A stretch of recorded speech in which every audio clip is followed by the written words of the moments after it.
All right, so good morning, everyone. We're going to start today's lesson. We're going to look at EDA or exploratory data analysis, and this is more of a fun part of the programming where we can see plots and graphs and something a bit more visual than what we've been used to for the past few days, where it's just been really text-based, just numbers and charts and everything else. So before we get into the lesson, there's just a few admin items I want to just remind everybody about. Just give me a moment.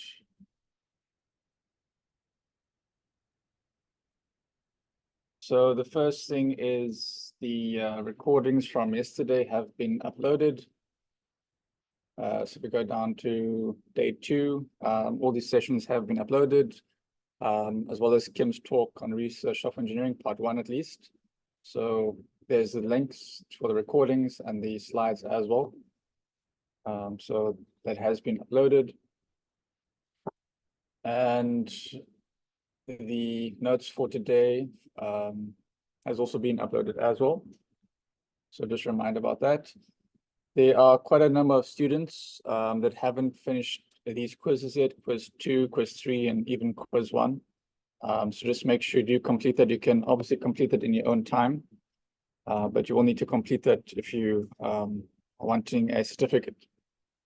You also need to complete either one of these projects, so option 1 and option 2. So option 1 again is more for beginners, beginner to intermediate student, and option 2 is more advanced, intermediate to more advanced students. So some people have asked me if they want to do both, which they can do it, but we only expect you to do one of them. So there's a few questions about some requirements, and remember finishing the quizzes that we expect to do in week 1 specifically, and the projects need to be completed.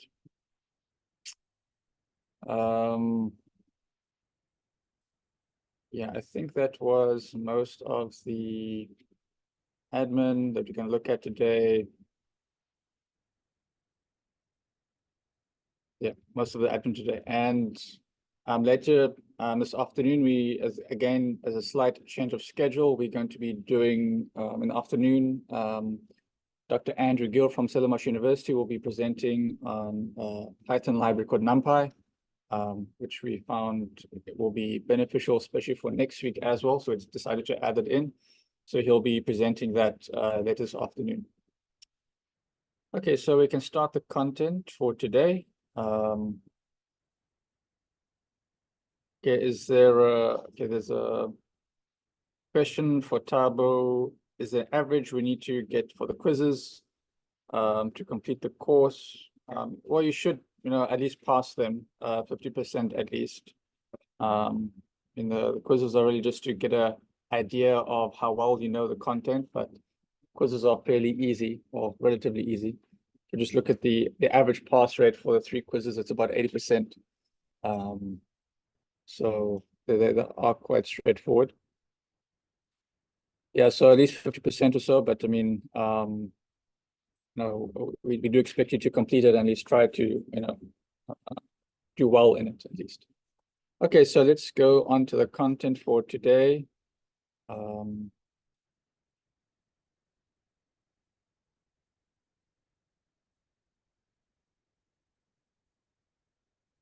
If there are any other questions, from yesterday, there are a few questions from yesterday. I'll go through it. Maybe just post them again for today. I won't have time to go through all yesterday's chats in the afternoon that somebody posted. But in any case, let us carry on. We're going to do EDA today. So what is EDA? So it's just a fancy term for visualizing your data and trying to extract certain insights and trends from it. So, and one of the fundamental parts of that to really extract information is to do data visualization. And if you want to communicate any ideas or concepts effectively, a visual representation is a very good way to do that.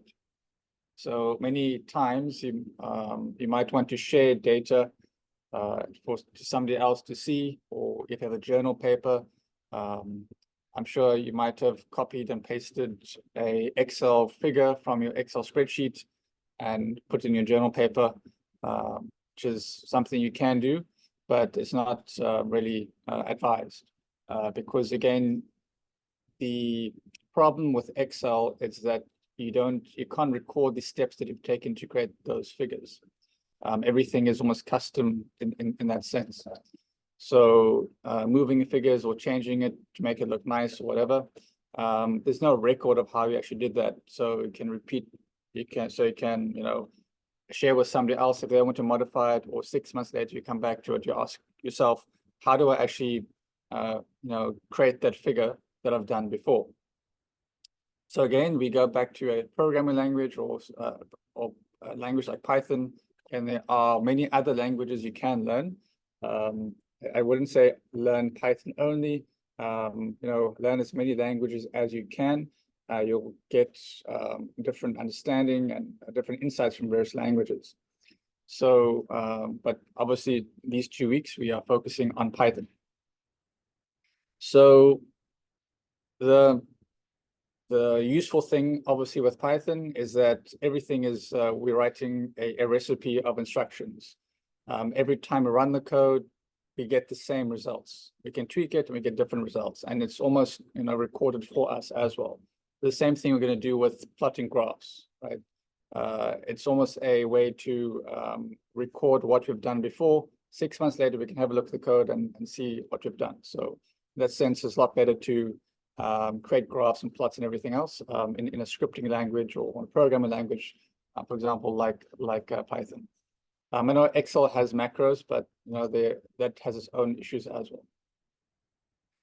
So yeah, so we're looking at the process of creating graphical representations of data to try understand it, analyze it, and communicate these findings to maybe find trends and allow others to give us insight into it as well. So part of the process we've already done now, past, even with the ETL, where we extracted data, transformed it, and loaded, we've already done in some aspects, analyze the data, we've got a feel of it, but now we kind of want to, and if we can visualize it, we can maybe gain some more insights into the data and do further processing. So there are various libraries in Python that allow you to do plotting, right? So the ones we've done, the libraries we are quite familiar with already is pandas, right? So pandas should be, if you take anything away from this week, is learning the few commands or a few lines of code that we learned with pandas, right? It is a very versatile library. Many programmers and developers of many years have developed this library, so you don't have to do the work yourself. You don't have to build things from scratch, right, and do it yourself. We're trying to find ways to do things quicker, to automate things, so so you can focus on the more important things, the research aspects and the outcomes, rather than trying to figure out more the mundane, boring tasks that you have to do. So there are many libraries in Python that you can use. So the most common one is matplotlib. So we will show you matplotlib today, but it's visually quite static and doesn't look very pretty, to be honest. So there's other ones like Seaborn that makes it a little bit nicer, but ultimately I'm going to recommend use Plotly. It's a graphical representation on a browser, which looks a lot nicer. You can interact with the data, far better than you can with matplotlib. You do get other browser plotting libraries as well. In Python, there's Bokeh and Dash and a few others. So, but Plotly will work just fine. And again, we're using Plotly because it was installed already. If you installed Anaconda, all these libraries have been installed for you. You just need to import it like if you imported pandas. And we'll be using all the data files up to now just to play around with Plotly and to do the figures. A lot of the commands that we've done up to now in pandas are just one-liners, right? So we haven't actually learned too much about the actual programming language or software, software development or coding per se. It's more learning pandas and how to read in data and manipulate it. So again, we're going to be having the same approach where we're giving you just the bare minimum to plot the data and just to get a feel and start playing around with it, with the data we have before, and most importantly, with your data, right? Again, we try to make this week interactive, send in your data, ask like, I want to plot this, I want to plot that, how to, analyze it somehow, and we can see how we can, work together. So, yeah, so that's a bit of introduction to EDA. And the one site I've referenced in the notes is something called Data2Viz, which I'm going to open up shortly. And it is a very useful website for anybody in the data science or data engineering or any really field where you're working with data and you want to analyze it, because it actually gives you snippets of code, in Python and in R as well, side by side, which you can use almost copy and paste in your code to kind of run it. And we'll go through this website shortly, but why I'm doing this is obviously, you can learn about the different ways to plot things in Python, but what is the purpose of a line plot, of a histogram, of a bar plot? Why do we actually use these, or why line plots and the various others? What type of data do we actually have, and what type of plots do we actually want to use to try to gain insight from it? Right? That's the real goal.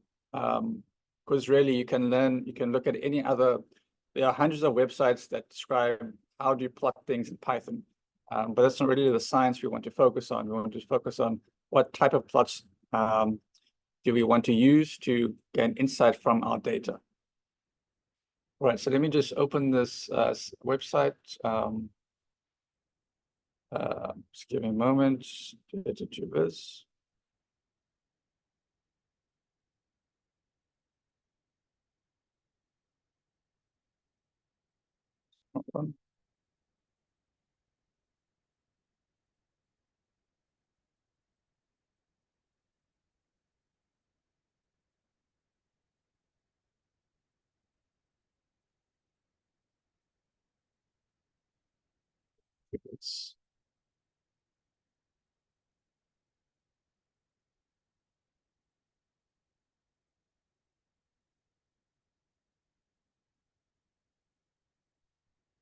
Right, so and the website looks pretty nice as well, and it should be, if we visualize things, the actual site we're working on should look nice too.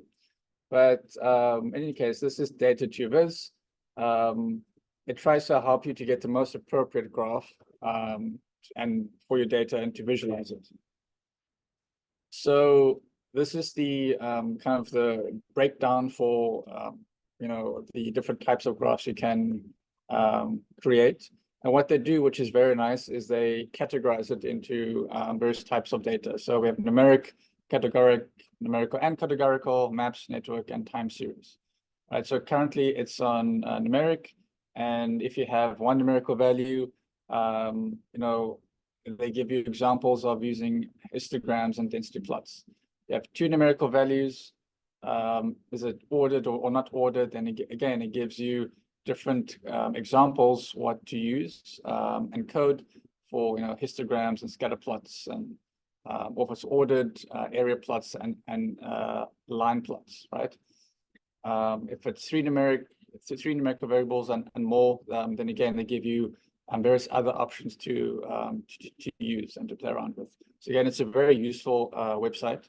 I use it quite often too, just to get an idea of how to structure, analyzing the data you have.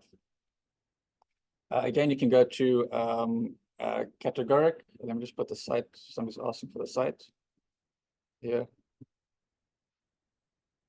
Categoric data with one categorical variable and the various options you can plot. Some of these plots I've never used before, so I can't really comment on it. But two or more and various other categories, creating Venn diagrams, tree maps, networks. Yes, some others I've no background in at all. And then if you look at numerical and categorical, it splits that down even more to various different types of options you can plot in Python and in R. So we'll look just through a few basic examples, how it can give you both options in Python and R. Maps as well. So if you have geographical data, this might be useful, and other types of examples you have. Network data, network type of plots. So again, various options there you can work with, time series, various options there as well. So again, let's go back to numeric, probably the easiest one to look at for the time being. And if you click on one of the options, or they even give you stories as well, which is quite nice, gives you like a use case you can work with. But for example, if you click on the first one, histogram, you can, well, actually gives you, sorry, not just Python and R, it gives you, I think, this is JavaScript and React. If you don't know what those are, it doesn't really matter. So we'll start with R, because I know there's quite a few people that obviously have an R background. Familiar with ggplot, gives you a few examples you can work with, and if you click on any of them, you'll get a little snippet of code to work with. So I shouldn't be showing anyone this in this class because everyone is focusing on Python, and I'm going to confuse the beginners, like, why am I showing this funny code here? But again, we're going to focus on Python. Okay, so and again, it's quite nice because it tells you, when you're using a histogram, what type of insights are you trying to extract. So histogram represents a distribution of a numerical variable for one or several groups. It can split in bins, and each bin represents as a bar. And they give an example of using Seaborn and Matplotlib. So Seaborn is a kind of a little upgraded version of Matplotlib. You'll see how depressing figures actually look like. I don't recommend it. Rather use Plotly. But again, we'll go through a few examples of that. Yeah, so this is a snippet of code. Here they're using the iris data. So part of Seaborn, this is a plotting library. They actually have it built into Seaborn itself. They actually have the iris data. Again, I told you the iris data set is very famous. You find it everywhere for tutorials and everything else. So this literally with 3 lines of code, you can create a plot. Okay, so I have my own examples. I'm just showing you an example of a few of these. And they give you, again, maybe if you have other types of plots, with several variables, they give you the code you can use. Copy and paste it, and you should get the same result. And again, it's quite nicely represented. Again, we're going to be using Plotly. I'm going to show you both examples because Plotly is more interactive, where you can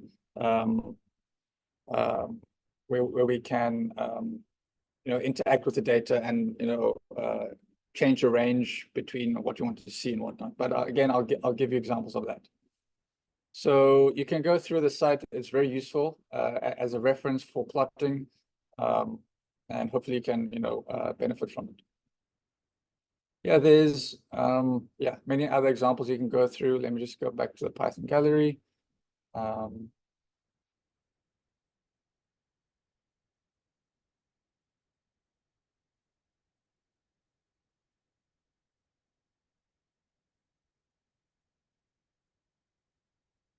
What's the several variables? Okay, all right, yeah. And yeah, so if you want to go to a line plot, so this is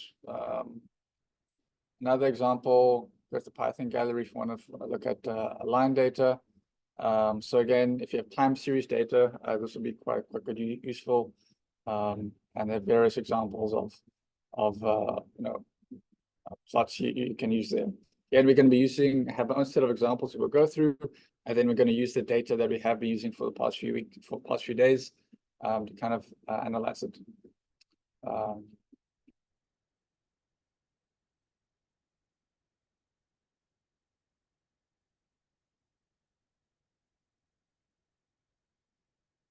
Yeah, so again, I put the put the link for the site again, so you can go through it and look through a few examples.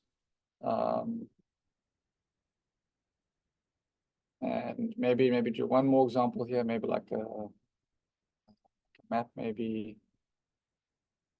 I'm going to show you a map example as well. How that works, GeoPandas and GeoPlot.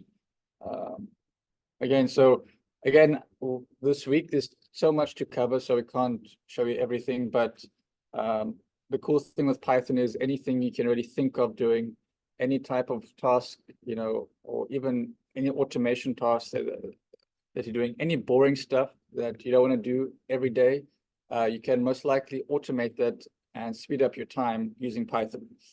So we can't cover everything. On Friday, I'm going to give you a bit more examples, like just exploring Python in general, just some ways that you can hopefully automate some of the boring tasks that you do on a day-to-day basis, to kind of so you can focus on what you actually need to do, which is your research or your work or whatever you want to focus on. So yeah, so we'll have a look at the site again. I think you have enough examples to get an idea of what you can plot with Python. And again, if you're familiar with R, and you can come to the site as well. I think it's very handy.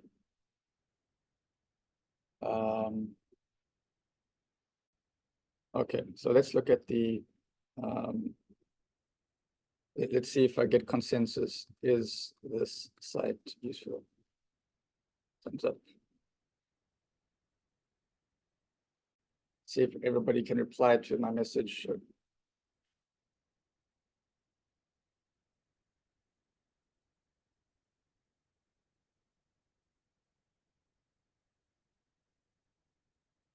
I'm waiting for one person that's going to post a thumbs up.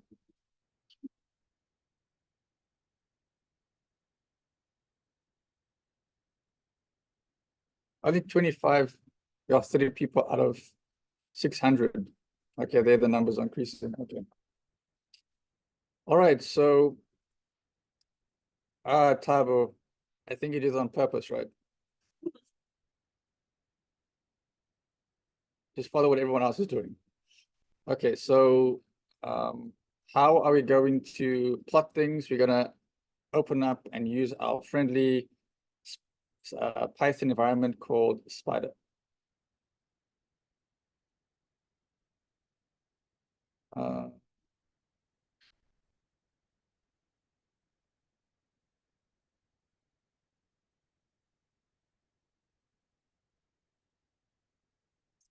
So this is what we were working on yesterday, but again, just to be consistent, we're going to create a new project. You can see that, you can still see my files. So just as a practice, we did as we did yesterday, with our GitHub account, you should be taking this code you did yesterday, uploading it to GitHub. Again, I'm just trying to guide those that are new to programming and using GitHub, just to get used to the practice of using this cloud code repository. I know I haven't really explained the actual use case for it. When you're pushing and pulling and committing on the terminal, but we will get to that hopefully tomorrow. But just getting the practice of uploading code to GitHub and storing it. So again, if you want another example, does anybody want another example of how to upload code, right? So any thumbs up if you want me to upload code to GitHub repo to quickly show you again. It should be a common practice just to store anything you've done in this week. So anyone want to see code upload to GitHub? So I'm sure that for the vast majority of you, this would be a crazy task the way I'm doing this. But I'm focusing on 25% that haven't used GitHub before or know about Git. Okay, thank you. All right, so again, I'm going to go back to my repository over here. I'm going to go to the plus sign, say, click on new repository. All right, so yesterday was coding summer school 2024, day 02. I should actually create them for day 3 already. So you have the data upload ready, or repository ready. So day 02, add a README file, and a README file again, it just gives information about the repository, like metadata describing the files in it or any other information. So this is what my repository looks like. I say create repository, and that's all I have, right? I have my README file, and any repository that has a README file, GitHub will automatically display it in this format over here. And if I want to edit it, I can say, no, this describes all the files for day 2. Okay, and again, all I do is I commit it. You can add whatever content or description you want. To say, I'm going to commit it. I can add more descriptions, but I'm just going to say commit changes. And there we go. It's added some text. You can have a lot more text. You can add images as well. I can add an image if I want. Can go back to the edit this file button and take a screenshot of something maybe. And quite easily just paste it. Paste the image and add, okay, this is an image of something, whatever I want. So it's a very nice, text environment to describe what you're doing in that repository. Right, and there's a lot image. I just took a snapshot of my screen. All right, so that's just a README file. Now I can maybe start uploading files. So I'm going to go back to my repository over here.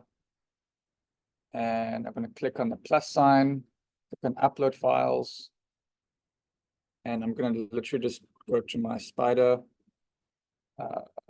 click on one of the files here and just say, show in folder. So there's all my files. And it's going to select all of them.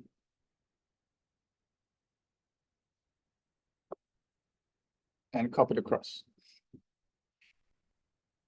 Again, this is, I'm just getting used to this process of using GitHub. This is not the correct approach to using code repositories, but it's the easiest way just to kind of explain it. So a data is somewhere in a cloud and it's stored. Let's wait for the upload.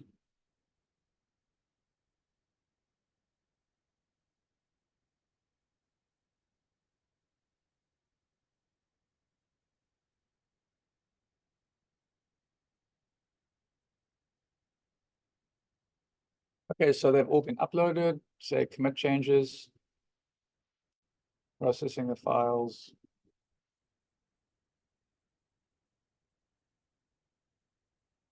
And they're all there. Now I can share these files with anyone, as explained before. It's a public repository, so you can also collaborate with others. But tomorrow I'm going to show you how you kind of connect the two, right? Because these files are on a cloud somewhere, and you have your but you also have the files on your local machine. So how do you connect the two and they'll work together? Just like if you work with Google Drive or OneDrive, you can work with your files locally and update it to the cloud, so it's always saved, right? So it's the same concept, but we'll look at that tomorrow about that. Okay, so this is the last time I'm going to be uploading files like this. We'll do the proper way hopefully tomorrow. Okay, so that.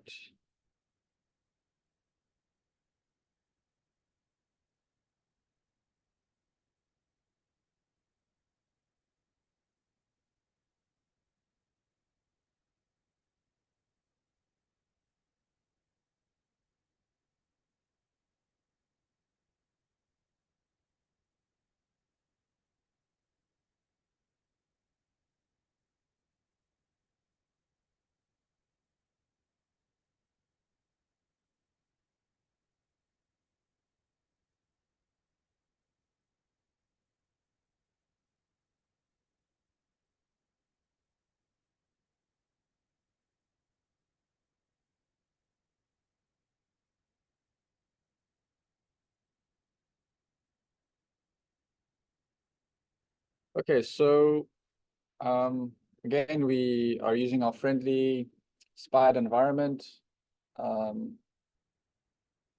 But again, following what we've done for the past few days, we're going to create a new project. So project, new project. And this is going to be cutting summer school 2024, day 03. Create one.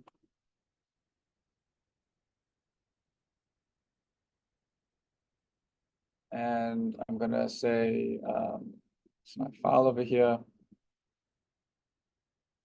Edit on the left, just wait for the console to start up.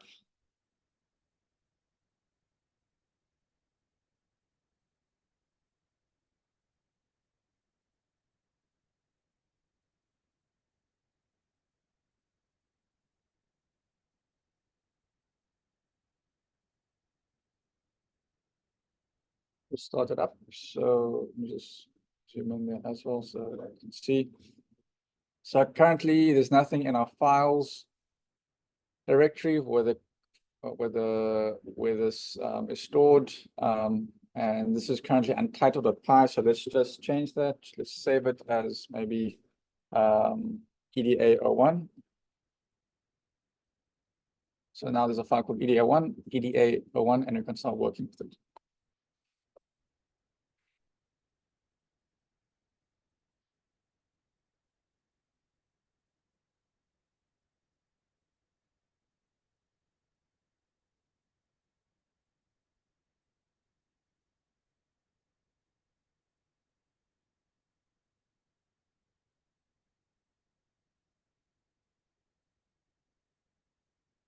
What do the notes say? We're going to briefly look at some examples of plotting line plots and using Plotly. But ultimately, we want to look at the data we've used for the past few days and see how we can get some insights from it. Okay, so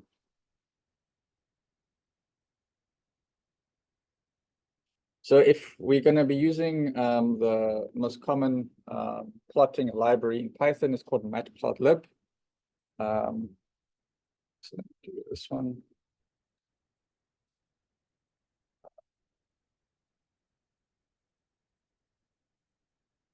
Matplotlib. This is the library, what it's called. But when you want to import it, we say import matplotlib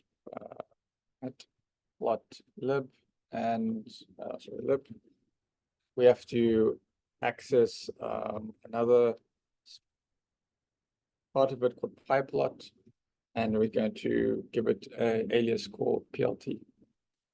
I spelled it incorrectly.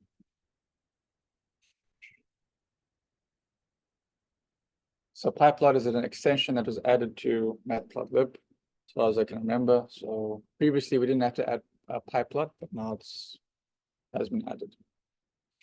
So again, just like pandas, we have to import a library if we want to use it. So developers over the years have created a library that has kind of created these built-in functions to make your life easy, so you don't have to do it yourself. All right, so can somebody give me a list of numbers relevant to your domain? So I need two lists that you're going to use. So maybe you have like 5 numbers. So 2 lists of 5 numbers. I need a variable name. So I don't want to use example in the notes because that's a bit boring. So give me 2 lists. Maybe first, yeah, give me 2 lists with numbers in it, numerical data.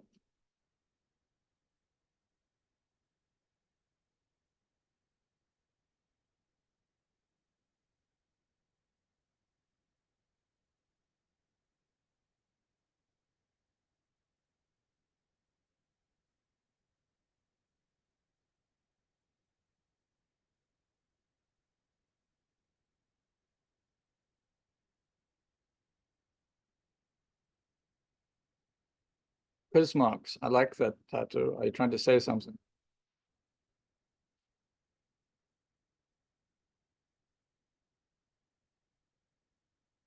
Okay, this is quite nice. We're going to use this one over here.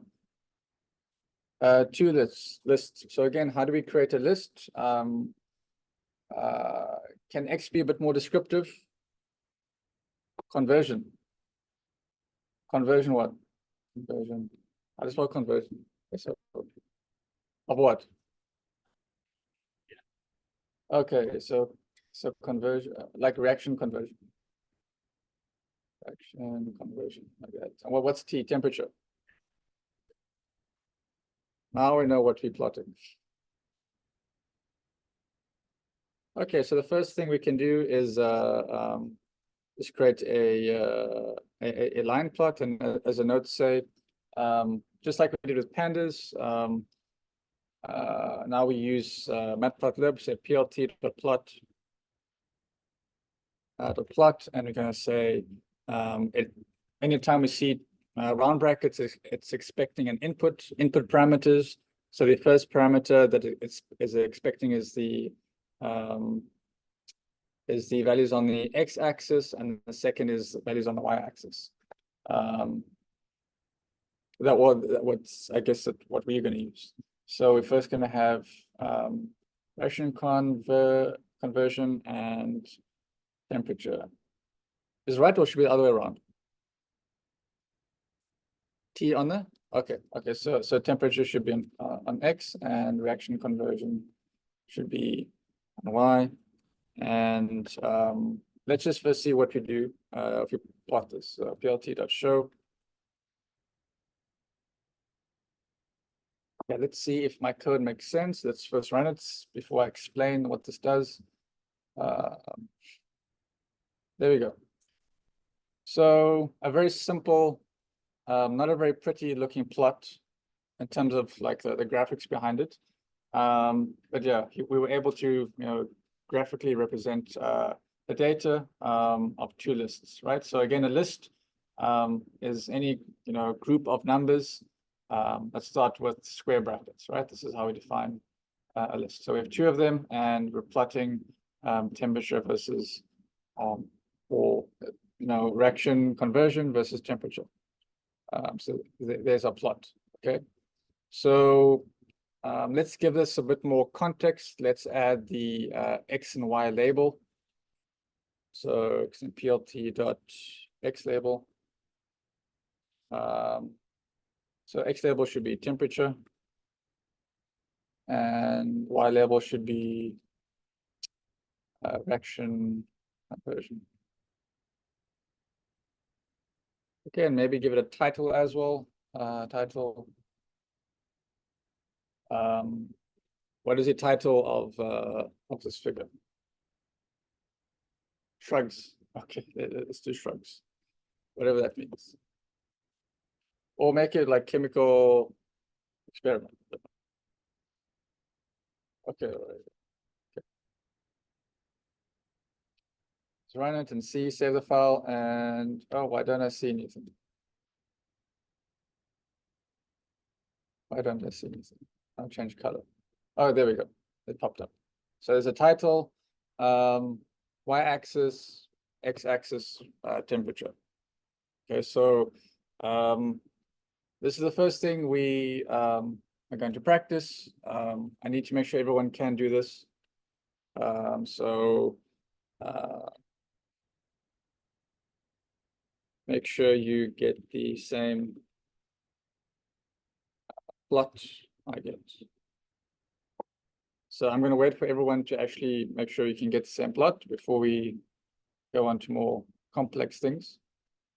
Because this is the fundamentals of plotting, right? Import a library, you have your data you want to plot, and you're just adding a few labels, right? This is just the basics. If you get anything from plotting, this is enough.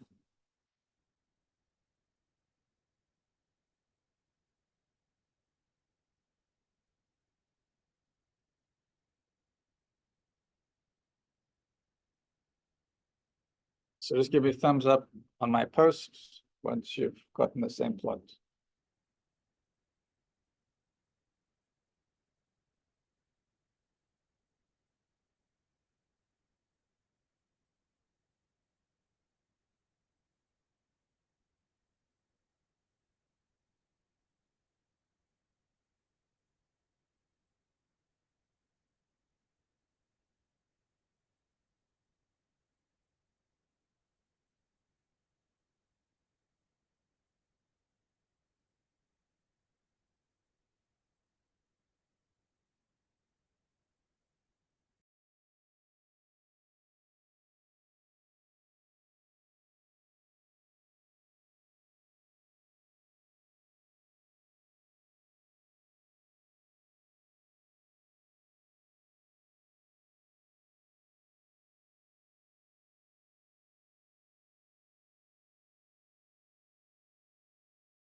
Into myself. Right, so the first time you're plotting in Spider, it'll ask you where you want to have a plot. If it's going to be, you can actually have it inline to the console. It should plot here, or it'll plot as a window. It'll pop out. So I think there was somebody did give a explanation and somebody replied there how to actually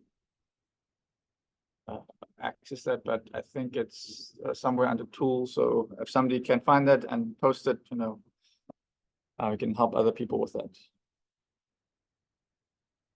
Yes, so Eliwani, that's fine. It's just inline plot. So if you go to, let me just check where it is. It's most likely under preferences.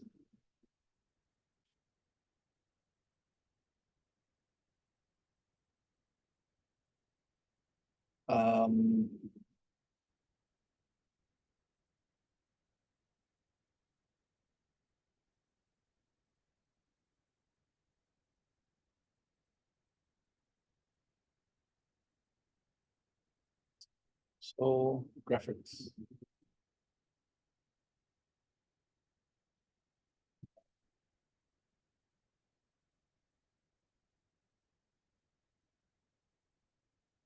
Play.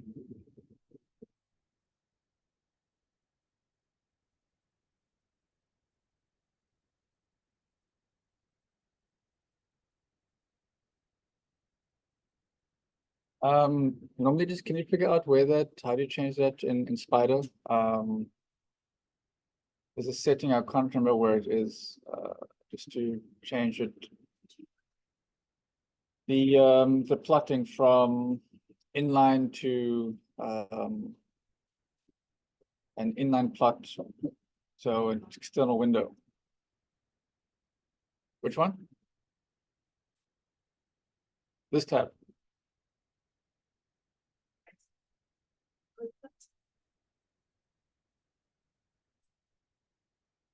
This one. Oh, here we go. Completion tab, right? Oh, there we go. So I think it's this one, right? So you can choose graphical. This will pop up, or terminal, or plain. So I think terminal will be if it runs in the terminal over here. But I think it asks you as of first time you run it what to do. Okay, there's some Rosina said you can also undock it if it's also under plots. If you run a plot here, yeah, mine's already undocked by default. So I can. Oh, there we go. Show plot outline. So mine's already undocked. But in any case, you just have to make sure you get just have to make sure you get the same plot, and no, that's really the basics. To make sure you can do plot, you can at least plot something. Okay, so yeah, so we've added a label and a title, right? So that's pretty much it for that. Okay. So let's do the same thing, but now using Plotly, right? So just below that, I'm going to import the Plotly library. You say import Plotly Express as PX. I'm going to use the same data as before. I'm just going to use the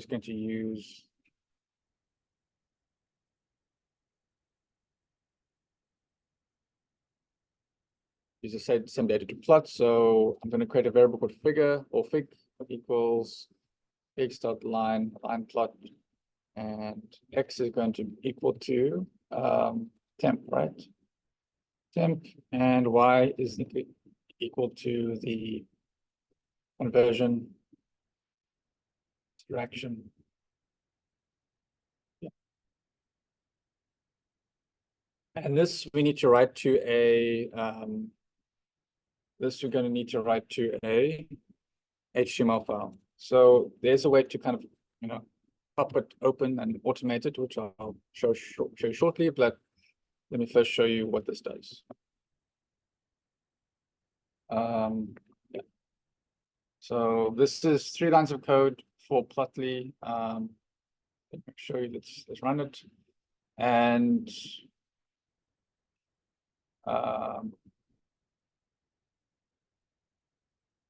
why is I'm not happy now?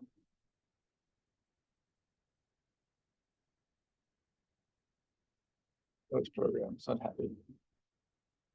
Maybe you shouldn't be mixing Matplotlib with Plotly. Well, let's just see if my file is created. No, it wasn't created yet.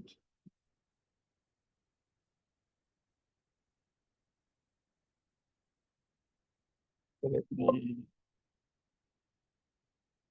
Okay, so let me just have restart my console. Let's see if there. Yeah, okay. So let me. I'm gonna cut this. I'm gonna create a new file, and in here, paste it, and I'm gonna say, let's call it EDA with Plotly. EDA1 with Plotly. You can call it whatever you want, but that should make sense. And I'm gonna copy my 2 lists over here.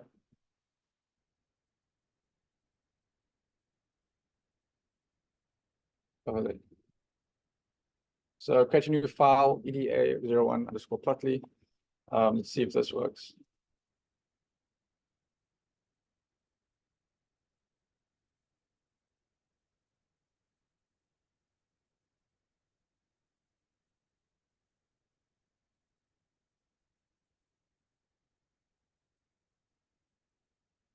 All right, so you don't see anything, but what we've done is it created a HTML file for you. All right, so there it is. It popped up in our directory. You click on it and it says show in folder. Or I can actually click on open externally too. That's actually what you want to do. And if you open it, there's a browser that opens up. And this opens up in HTML file, and you can see it's a lot more interactive. You can, okay, we don't have too many points, but it's a line plot, and we can see the points as well if you hover over it. And the cool thing, it has all these various other features that you can use to zoom in and take snapshots and everything else. Matplotlib does have similar features, but Matplotlib has a lot more. So that's why I recommend it, and it looks a lot nicer as well. We'll see other examples we can use, but I'm just showing you both, so you are familiar with it. So we'll just leave that one there.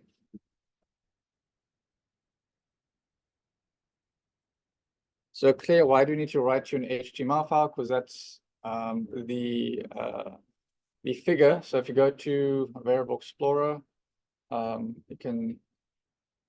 you'll see that probably can't actually open this file. Or you can. It creates this object file of the data. And as far as I can remember, it's written in JavaScript, and Spider doesn't natively or can't visualize it in Spider. So you need to open up a browser to be able to view it.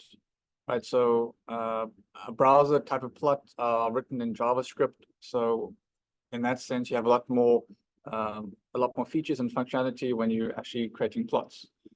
So yeah, this is something to think about if you want to use it as well. So Plotly is quite a nice Python library to use.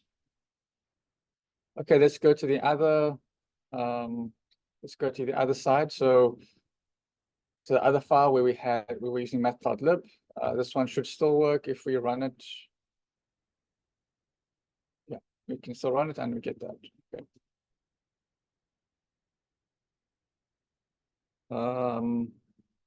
Okay, so that is a line plot that we got. The next one is a bar plot. All right, so can somebody give me different data to what we have there? To the notes, again, like 5, maybe categorical, no, just like bar plot data. So I need 2 lists, one that has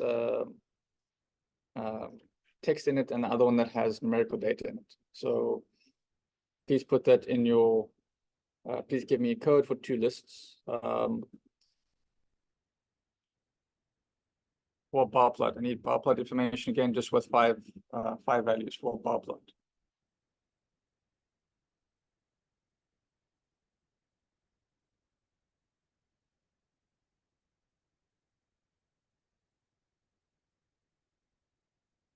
So the example I had in my notes was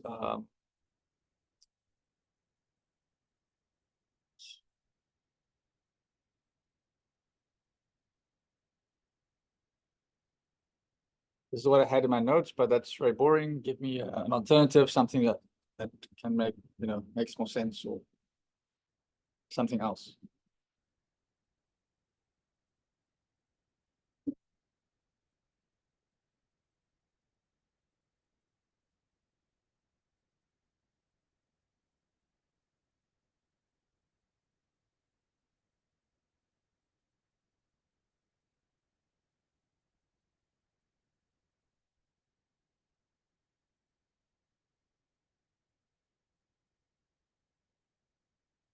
Prudent, I'll when you do another Plotly example, I will explain why we need to write to HTML file, but I'll do the matplotlib examples first and do Plotly at the end. So can I have an example of a bar plot data, please?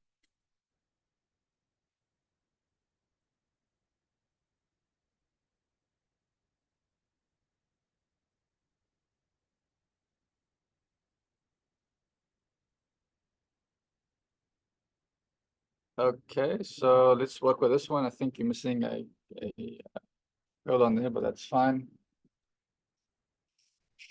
I'm gonna just comment this one out.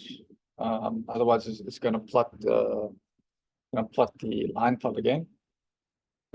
So we had this example from Blessing. Let's use Blessing's example here.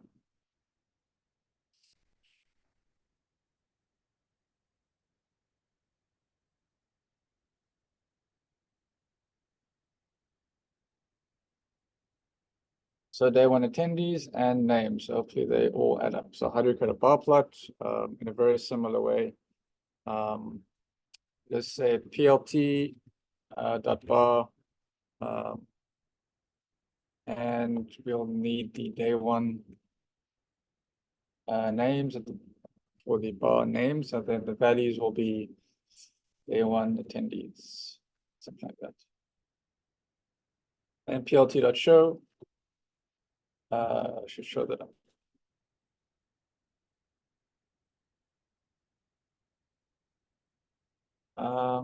That is a problem. It's mixing this one over here. It's mixing it up. So then comment all this out.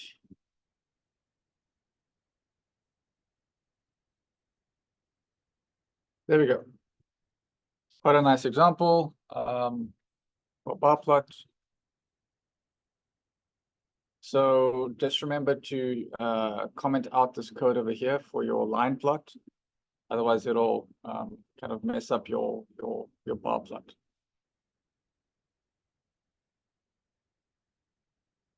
So try and get the same bar plot I got, and give me a thumbs up when you're done.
Okay, so we can carry on. It's a bar plot, so a few people were struggling, but there's so many Python buffs here that they can definitely help you out in the chat, especially from UCT. Everybody's experts here, so should be fine. I won't do the Plotly example just yet. You can do it yourself, or I'll do it at the end. Let me just finish doing a scatter plot as well. So I'm going to comment out my bar plot data. Again, if you right click, I use a shortcut, but if you click on here, comment all the data, and Python will just ignore it.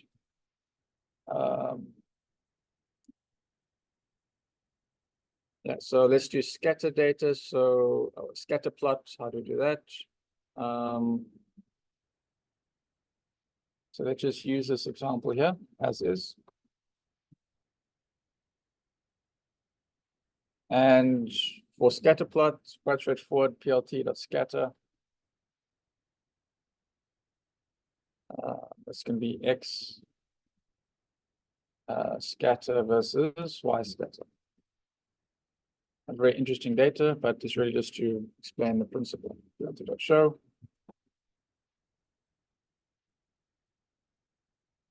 If you run that, then it's still showing a bar plot. Why is that?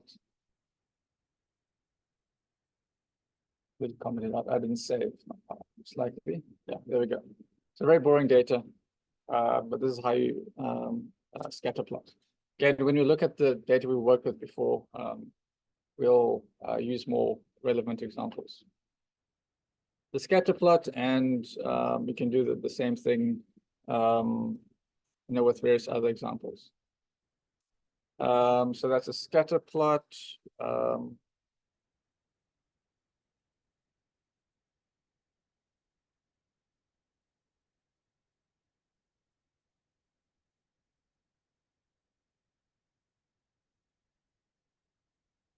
It's a scatter plot. Okay, so let's do. You can also do a histogram as well. So again, let me comment this out and use the other example I have here.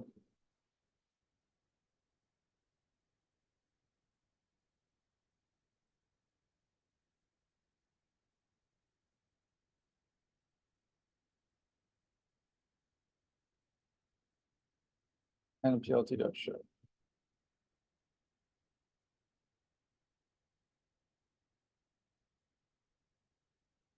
There's a histogram. So the example I have in my notes, I kind of just give different parameters for the bins. So you can play around with that as well.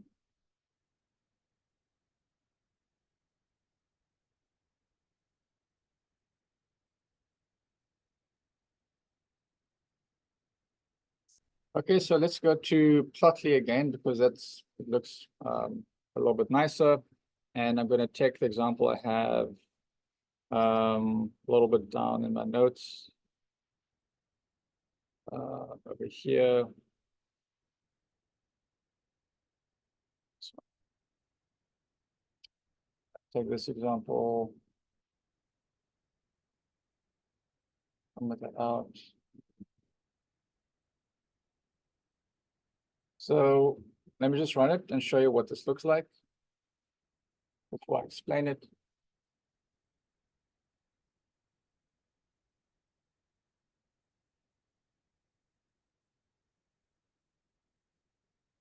So this is 2 lines of, on the x-axis we have y, and the y-axis we have life expectancy. So as you can see, as a years increase of life expectancy is also increased for Australia and New Zealand.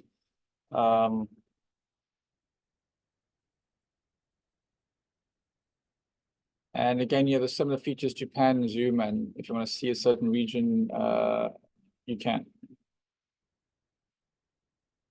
Okay, so how did we get this? So let's go to the code for this again. So when you're working with Plotly, it has to create an HTML file to plot it in a browser. That's the only reason why we have to create an HTML file, is to represent it and show it in a browser. This also gives you a lot of flexibility for maybe uploading a graph and figure somewhere on a website. You can host it somewhere and people can modify it. So gives other people access to it.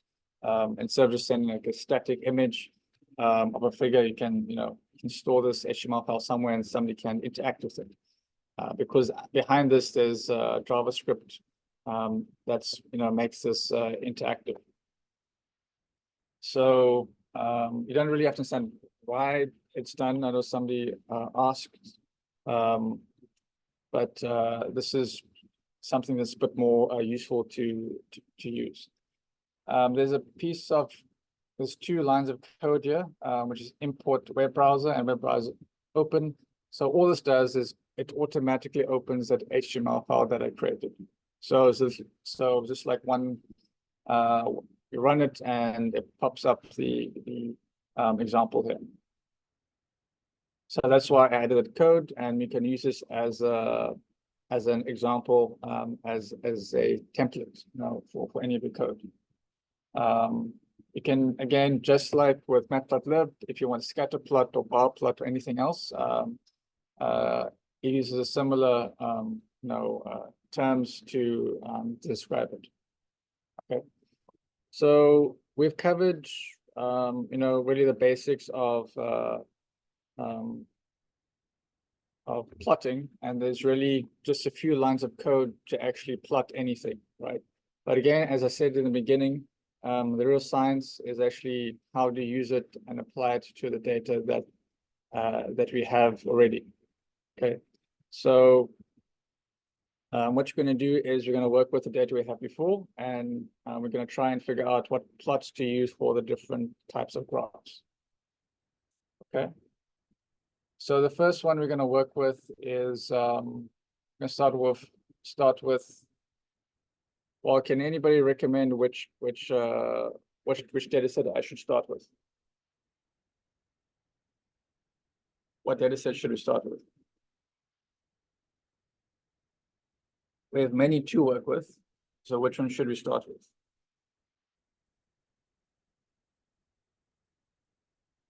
Which data set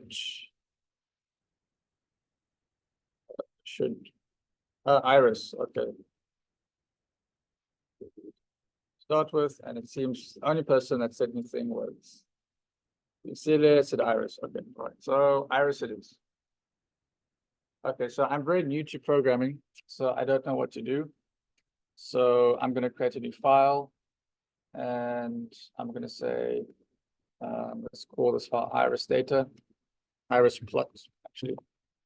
And I'm going to say, okay, what do I need to do to read in the data first, right? What do I need to do?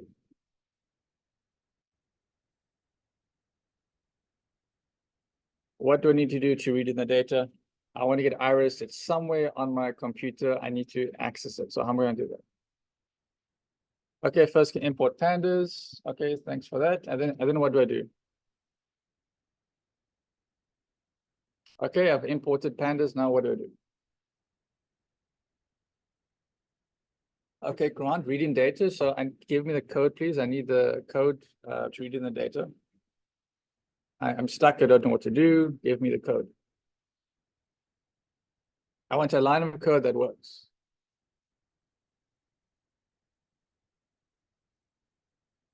Okay, so we have file equals pandas to read underscore CSV, and then we have some relative path. I like this one. Okay, thank you for that. Who was that? Rayanda. So relative path. So files. Okay, but Rayanda, it doesn't know the relative path. So what do I do? I'm stuck again.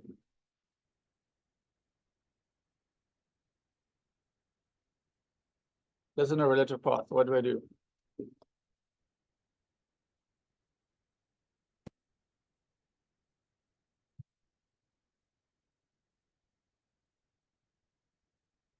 Okay, but I need to know where the file is, right? So thanks, Eunice. So let me find the file.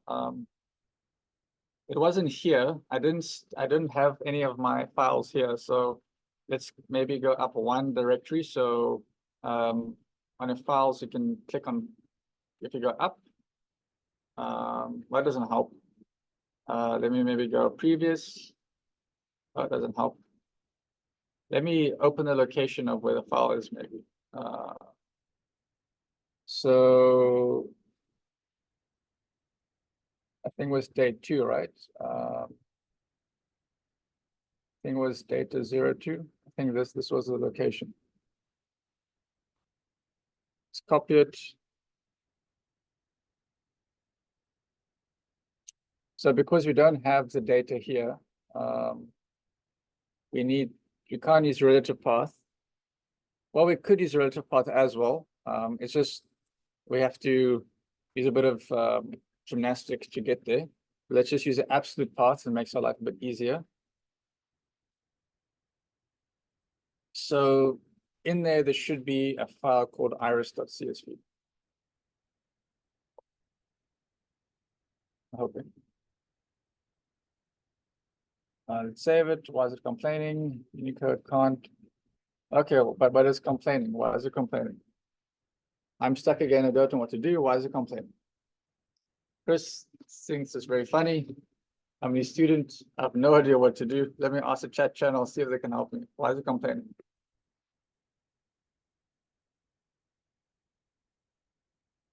Let's run it, see what happens. It doesn't like this Unicode. What in the world is that? Can't decode bytes in position 2, 3.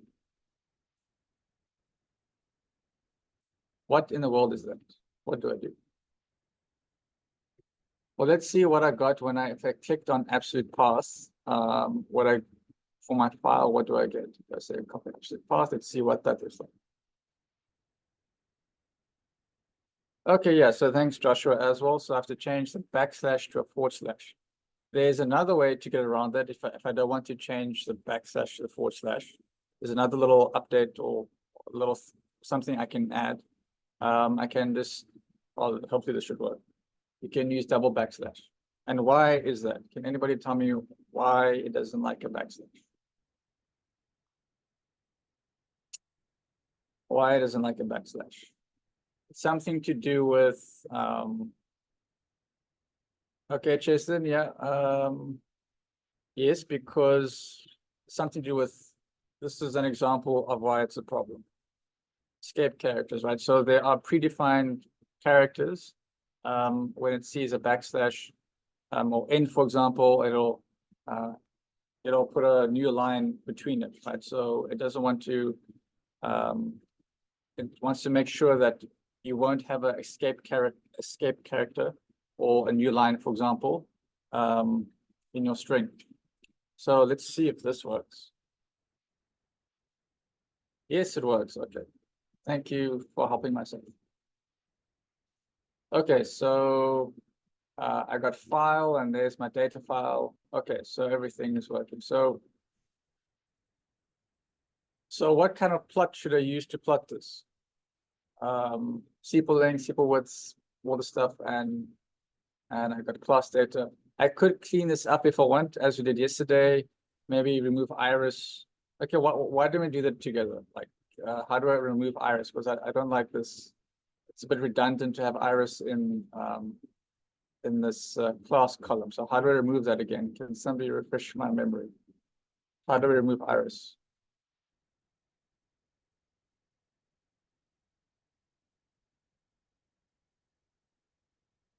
How do I remove iris from the one?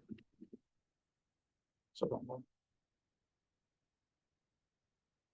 How do I remove it? It's a bit redundant. Want to make my data cleaner. So if anybody in the chat tell me how do I remove iris from the word iris from iris and dash actually. Okay, thanks.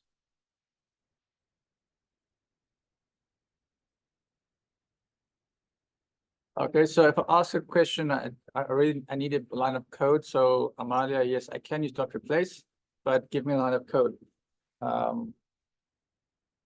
Not just what you think you should do, but the code actually do it. So df, okay, we don't have df, we have a file. So file equals that. So let's see if that works.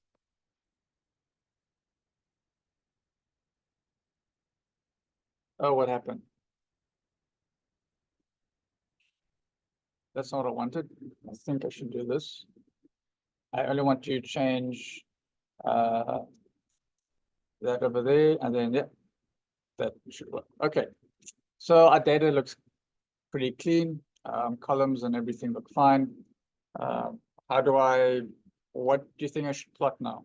What would be meaningful to plot, to kind of analyze this data?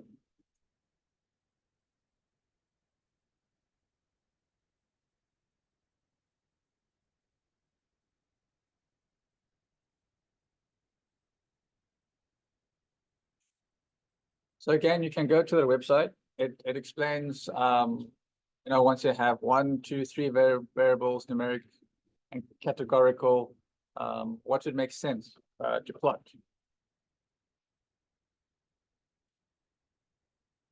What would make sense to plot?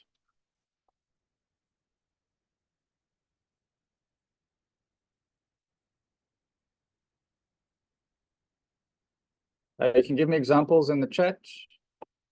What should I plot?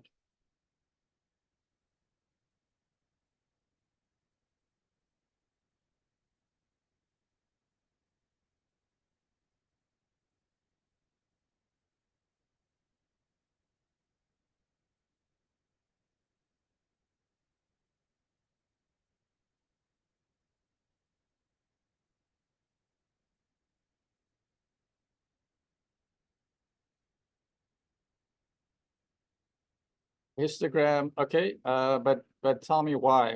Why do I want histogram? What? Okay, and Louise, okay, scatter. What would a scatter plot? Um, what would a scatter plot give us? And a scatter plot of what?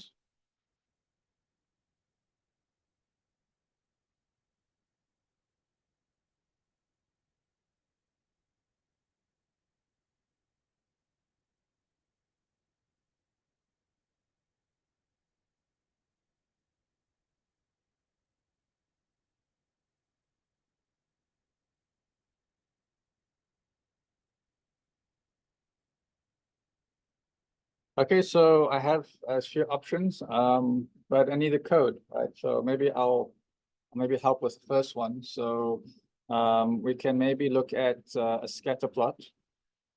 The first one to kind of visualize the relationship between sepal length and sepal width, right? So we have, I guess, some kind of flower, and what is sepal? Can you tell me what sepal is? Sepal. I'm not sure if I'm pronouncing it correctly. Does nobody know?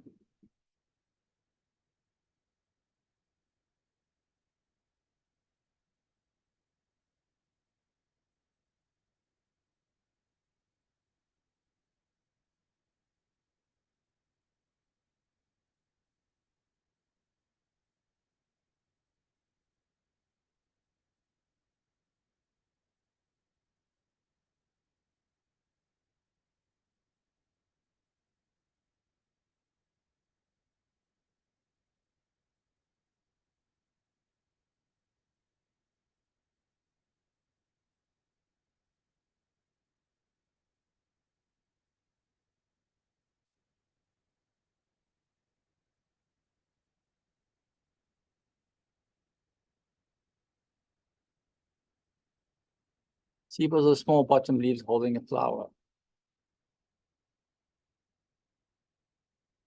Is it possible to plot the data on a second order polynomial? Sure, if you want to, you can. So, okay, let's go to example of a scatter plot. So where those scatter plots? Okay, so something like that. So this will take this as an example, see if we can plot something. So, okay, we have to, it's complaining, it says, it doesn't know what PLT means. Okay, then we have to import math.lib, which copy and paste it over here. And then it should stop complaining. Our X data, it can be file and I think it's what, like sepal length, and then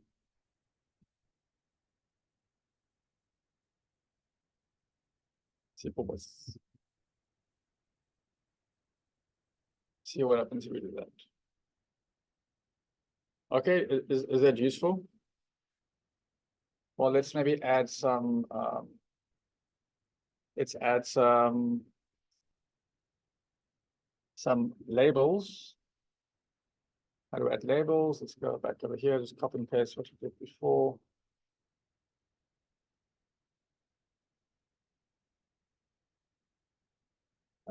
So this will be sepal length and sepal width.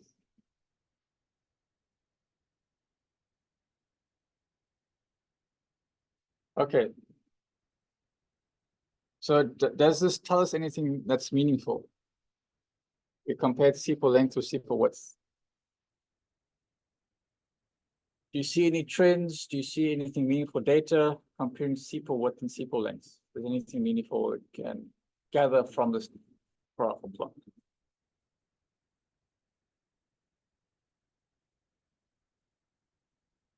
Yes, no, is there anything meaningful?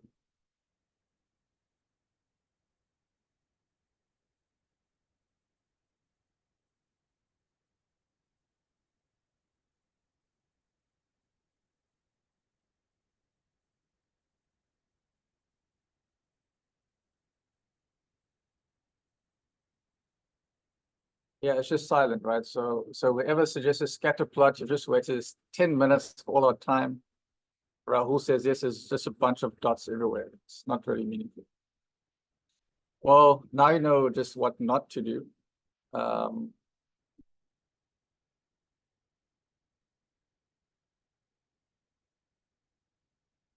I just know what not to do. All right, so I'm going to let everyone think about this Irish State data set. And when we come back from the break,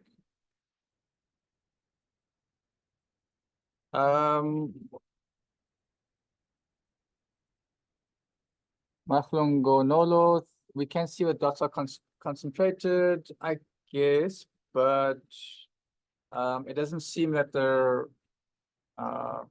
we're comparing them against each other rather than we're looking for groupings per se. But yeah, you could gather some insight from that. But we're going to I'm gonna rather let you think about what to do with this data set and give me code for examples to think about. So I want actual code, not just text of what to do. So give me code what to do. And while you're thinking about that and getting ready for break, I'm going to ask you to do a quiz. So you have something more to do.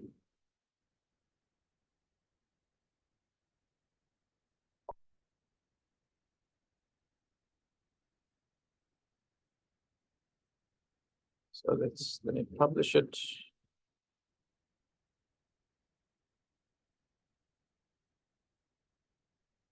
Sorry? You can? Yeah.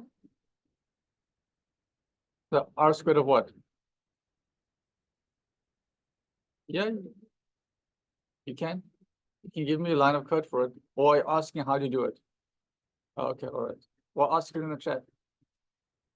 And if nobody helps you, then no, we can do it together. And then so there's a special section of the notes which I haven't given you, and that'll make your life even easier than what you're doing right now. But we'll get to that. So let me just publish this quiz on day 3. So everybody should see this now.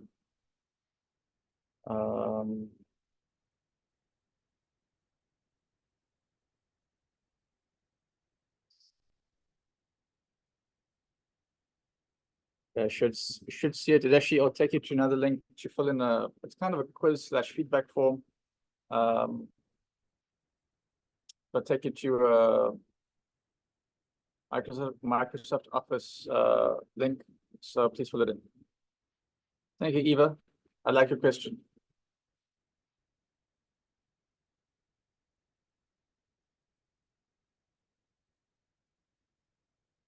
Right, so please do the quiz. It is published, and then if you finish that, then you can take your tea break.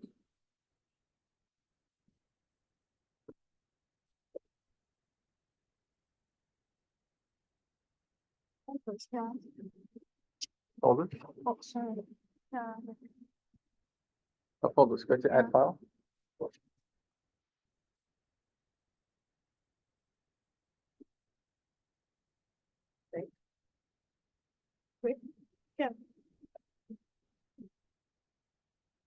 So create a new file.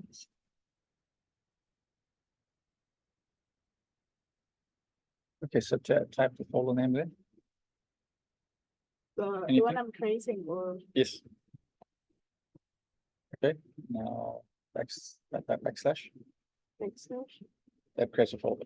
Oh, But then usually I just do like a readme, because you need to have a file in there. So now commit changes and it creates a folder for you. okay. Good.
All right, so we can continue.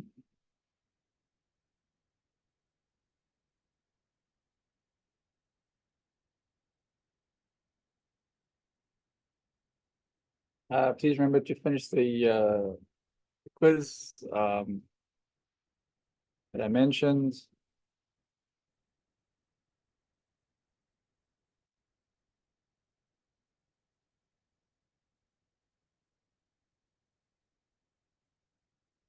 So it was interesting to see the responses from this quiz, just to see what everybody found the past few days, and the level of I guess the from day one and day two, at least the five most important lines of code, I guess. And if you look at it, there's a common trend that most people have, pretty much everyone has added, which is really a few lines of pandas that we've been using pretty much every single day. And that's the power behind pandas and Python, is everything is confined to a few lines of code that you can use in various different ways. So just with one line of code, or for example, three that we learned, just to read in a file, can read in various types of files and manipulate it and clean it or modify it however you want. So again, the approach this week was to give you practical skills instead of teaching you from the ground up how to do everything yourself. To kind of start from a place where you can start working with the data you have already, and then teach you maybe other programming skills that could use afterwards. But again, you'll see there's the common trend that everybody has kind of found. You know, these are the common import pandas and read CSV, and you know, everybody has mentioned that this is the most important line of code that we kind of all learned. Okay, so as I said in the before the lesson, we were looking at the iris data, and we found that this data set isn't very useful. It can give us a certain grouping, possibly, maybe on the top left and maybe this middle region as well, a grouping. There's a few outliers on the side, possibly, that we could see. But maybe let's look at some other graphs we can plot, right? So one of them was Tulo mentioned a bar plot. So let's have a look at that. So let's do a bar plot. Tulo, can you also give me the labels as well? What are used for the labels? Let me just comment out those lines so it doesn't affect my current code. Do a bar plot. Okay, this is quite useful. It tells us looks at the different classes, and then the various numerical values associated with each one. And you can see the distinction between each category. Okay, so this is something useful to see. Is there any other types of graphs or plots we can use or extrapolate to look at this data? Is there anything else? Any other types of plots you can think of? Anything to anybody has an idea?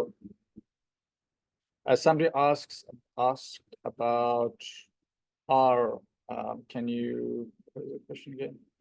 How do we calculate the R squared of that scatter plot? So how do we calculate the R squared of that scatter plot? Anybody give a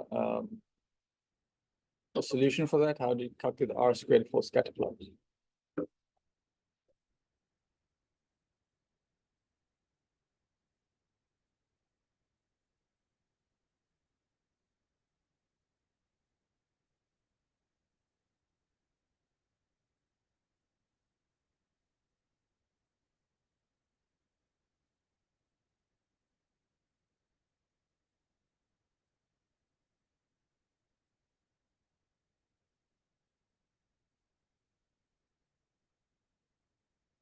No takers for R squared. So there's a library I'm going to show you, but later on, which will kind of give you a basic statistics for the various plots. So I rather wait before I show you, before we do the R squared for that data, before we give an example like that. And we actually haven't actually, there are libraries that actually can give you that R squared as well, but we haven't done that just yet. So another example that you can do possibly, this is again using Seaborn. So we haven't, I did mention Seaborn before, but let me comment this out. Comment the bar plot out.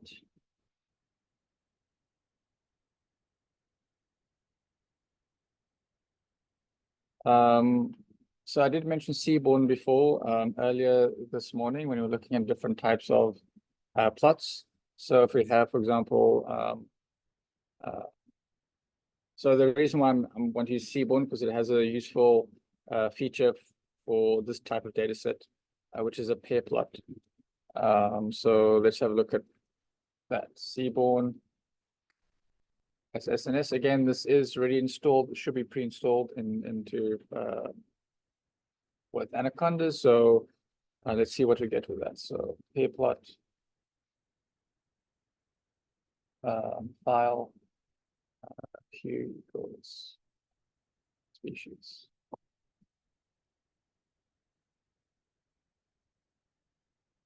Oh, and I forgot to PL to that show.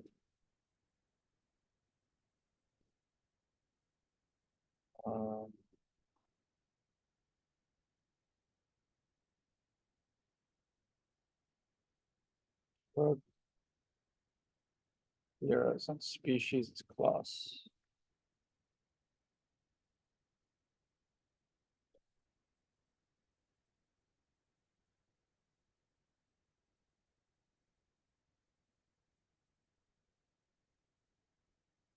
There you go.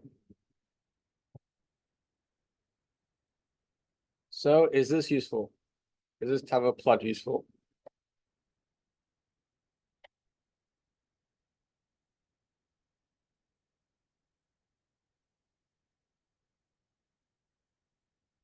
So this is also in the data traverse. It gives you an example of using Seaborn too.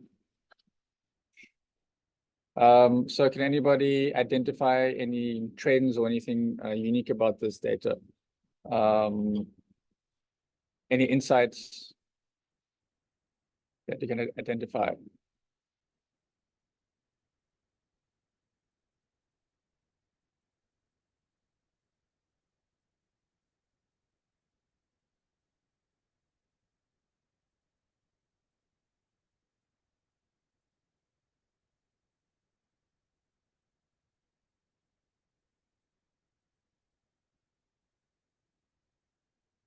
The blue hue has the largest flowers or sepals. Yeah. Any comparison between any numerical data as well, anything to take note of? Yeah, we can see the correlation and distribution between the three classes. Seems to be a relationship between petal width and petal length. So where's petal width and petal length? Yeah, it seems there's almost a linear relationship between that.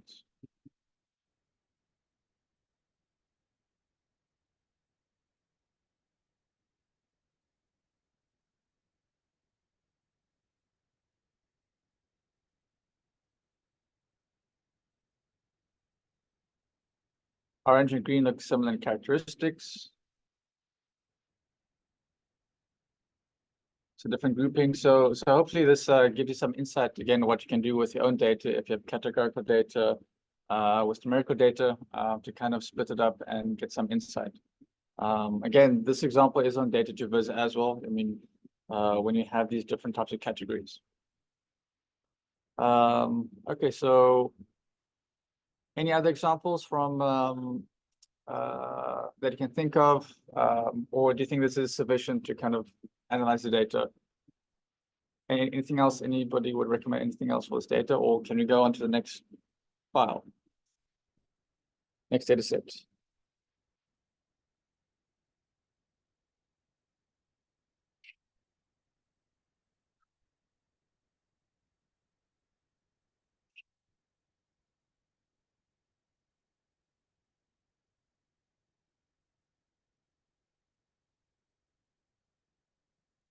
A pie chart, please. Yes, you can do a pie chart. A pie chart of what?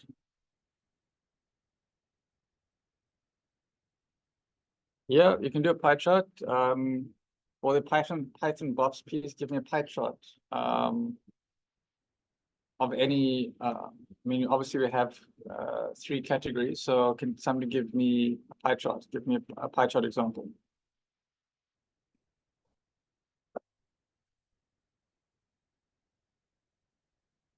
Somebody give me a pie chart example.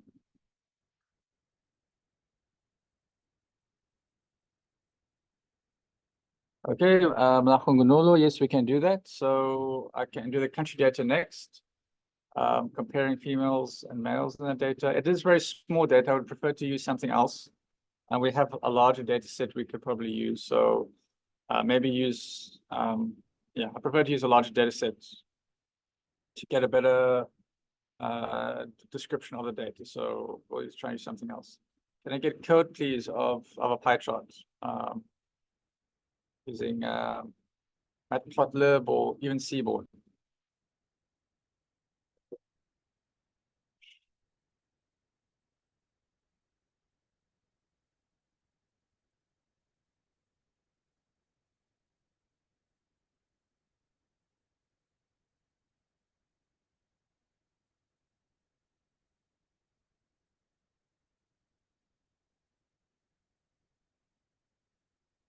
Out.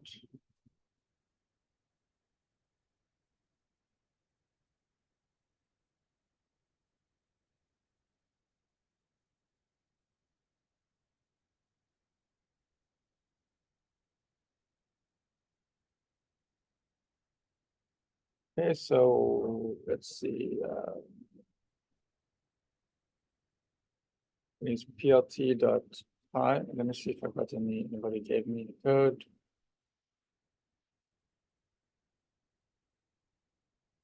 plt.py and let's maybe get the species count. So this is something probably haven't, well, class count. Class count, we can say file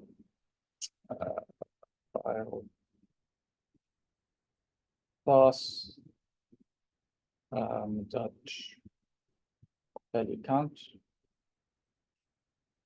And then we can say plt dot I and set class counter. I wonder if I need labels.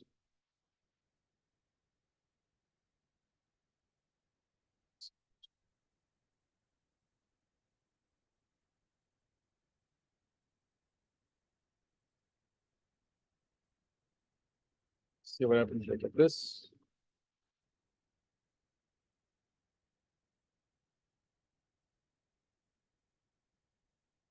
Oh, I get a distribution, but there's no labels. So how do I get the labels? This is one of the parameters you can get it. So labels equals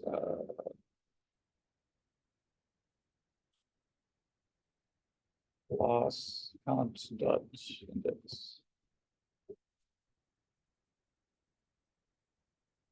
There you go. There's a pie chart.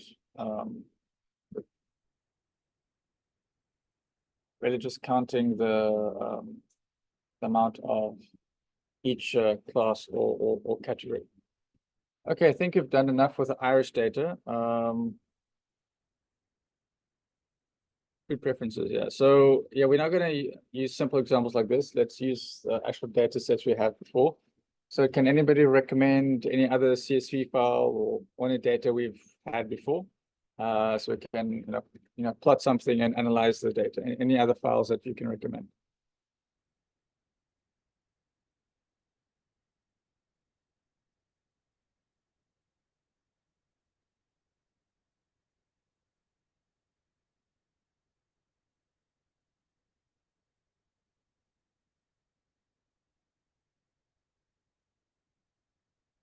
Okay, time series data. Let's have a look at that. Okay, I'm gonna create a new file.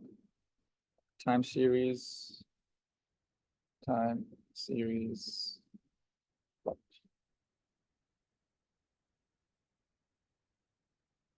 If anybody has time series data, can use it, but we can use this one we had before. And it should be in the same location as this one. Let's have a look. Did we need to clean up the data at all, or was it fine as is? I can't remember. So it was time series data.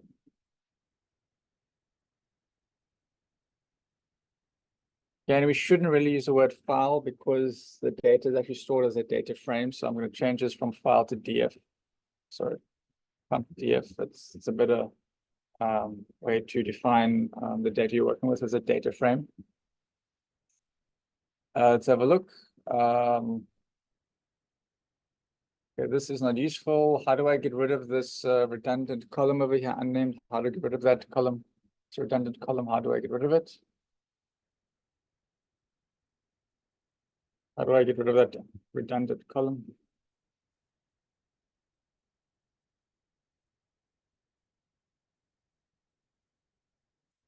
Can I give a full line of code, not just a parameter? Need a full line of code.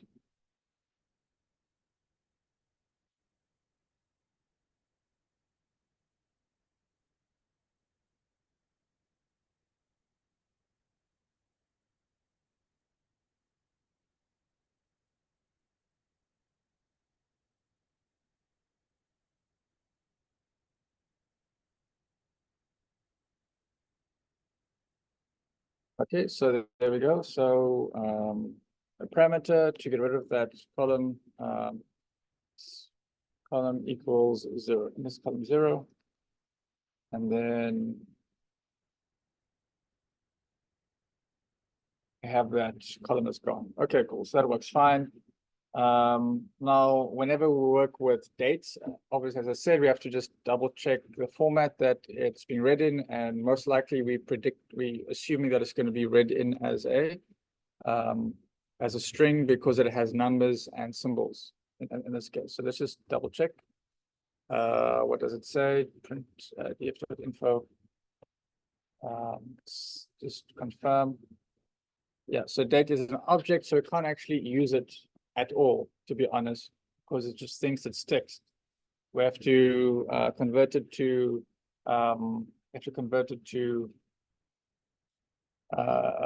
what do you have to convert it to? And can somebody give me the code for that?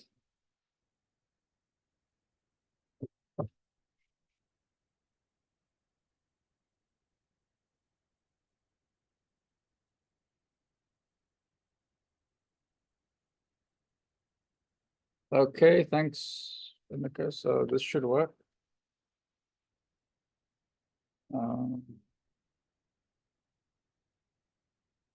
Okay, I see there's an error. What does the error say? It says this is undefined. So yeah, so I'm assuming you have as PD in your code, so you can just put the alias 2 and put the PD there too to fix that. So that's why I get the error, and just fix that and that. Why is it complaining? I think DF8 isn't supposed to be there.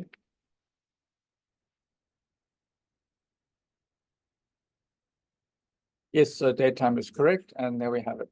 So now it's recorded as a date time format, and now we can do something useful with it. All right. So just to give us some idea, let's go back to the website. Where's date to this?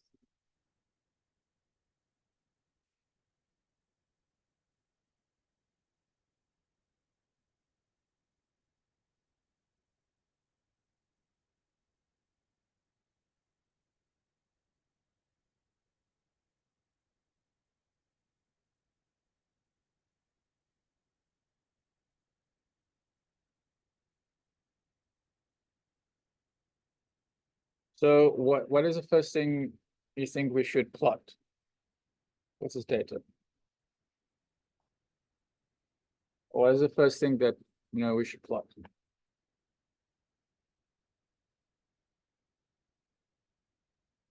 Any ideas?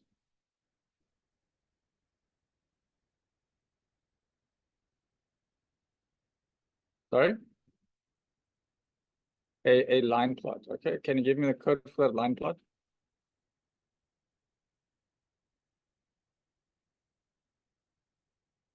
And why should we do a line plot?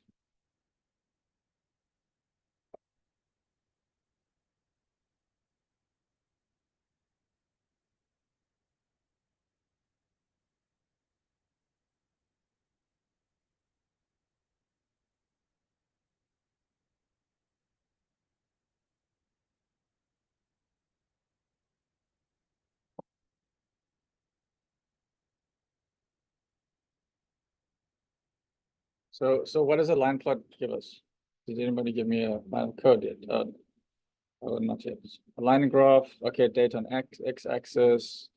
Okay, so it's a good suggestions, but can somebody give me a line of code that will actually give me a line plot?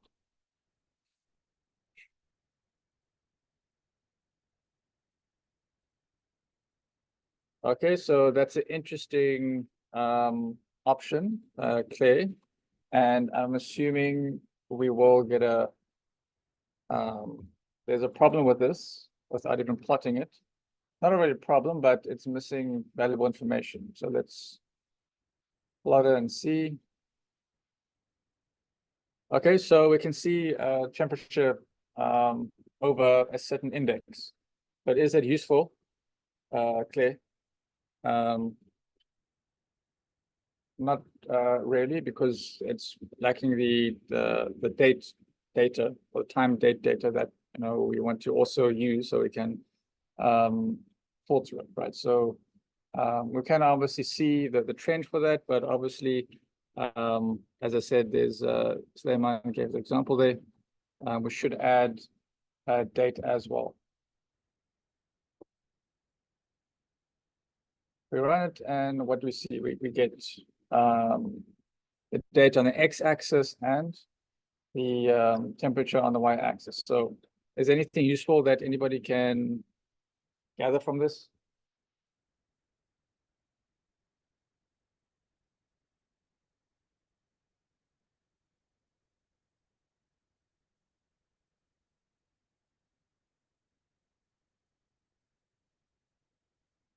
Anything useful you can see from this data? Okay, what is useful? What can you see? Sorry? Okay. Okay, we can see temperature variation with date. August is the hottest month, possibly, yeah. It also could be an outlier if you're looking at August. Look at this point. So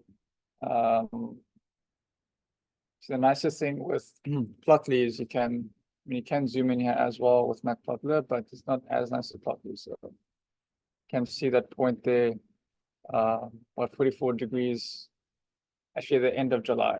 So it's possible that that was a very hot day. Can we add a trend line? We can add a trend line, but that is not something we've actually covered, in the lessons we've done just yet. But that would be an obvious, feature to add. But I don't want to cover that today. And find the correlation. Yes, you can find the correlation. So I'm glad you started to ask yourself questions like, how do I can do a basic plot, but now I want to do more with it. Right? I want to find a trend line, find the R squared for the iris data, find the correlation. These are the questions I want you to ask yourself. I have the basic principles of what I can do in pandas, but I need to do more. And how do I do more, right?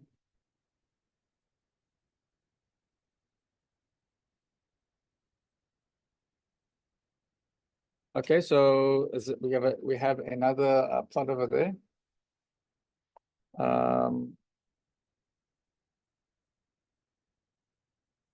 We have another example. So let me just comment out this line plot. I think this is a histogram. So don't need this again.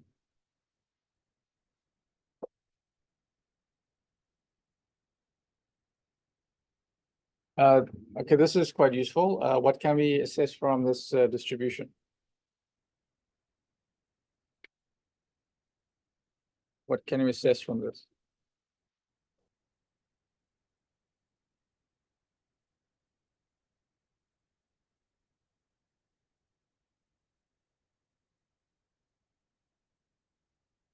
Okay, it's a normal distribution.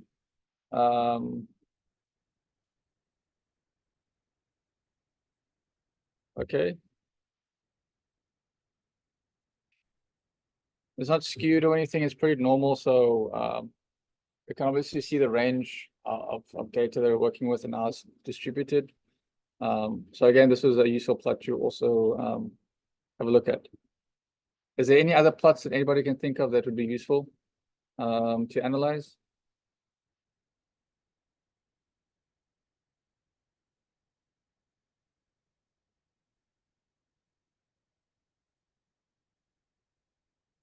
Muzo Mule, sorry if I pronounce your name incorrectly. Can you do a second order polynomial on a line graph and add a polynomial? Yes, you can easily do that, but you need a library called NumPy to do that accurately, and that will be left for my colleague Andrew to do. I won't be covering NumPy or creating polynomials, but with the library you'll be learning this afternoon, you can do that. You can do curve fitting, but you're not doing curve fitting with MATLAB. MATLAB is merely the way you visualize the data. So you would create a curve fitting beforehand using NumPy or other libraries, and you're just merely plotting that with Matplotlib or the other examples that I showed you. But yes, you can definitely do curve fitting and any other type of fitting that you want. Cool. So there, Andrew says they'll do curve fitting as well. So that's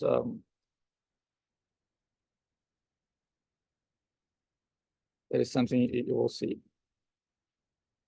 And again, if you have data that you want examples like this to be done, then please upload it. Then Andrew can also work with that.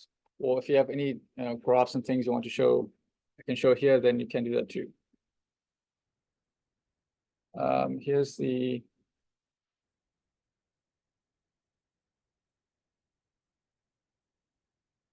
okay. So I just want to do one more example of from maybe one or two examples from the other CSV files that you've done, maybe something in your own domain, or maybe if you have your own data, we can analyze as well. You can upload it. So one or two examples before we do the last section of the notes and the special library that I want to demonstrate as well. So one or two examples before we carry on. So let's choose another CSV file, or if you have your own CSV file we want to analyze and plot, we can upload it. So any other CSV file we've done before.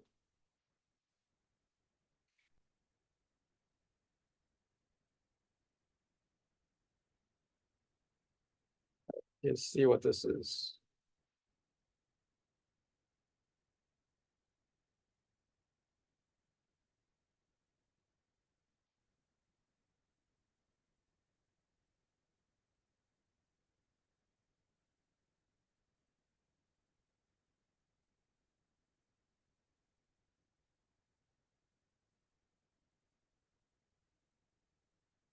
So this is data from Sipulele, Dara.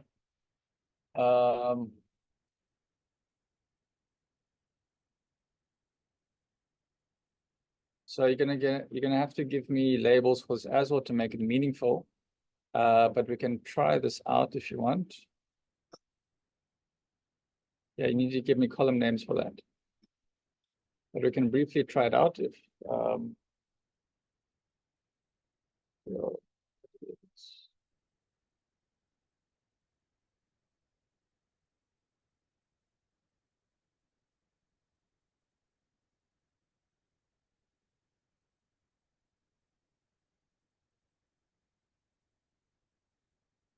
let's create a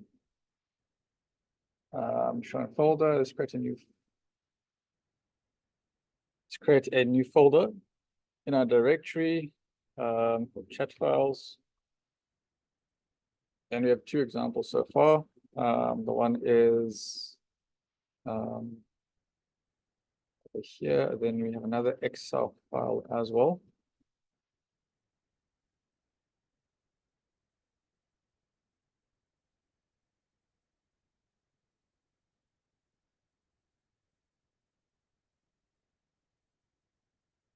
Okay, so let's read in this one over here. Let's create a new file. And it's a Dara plot. Zoom in. Okay, so let's just copy what we've done before. Just need these two. And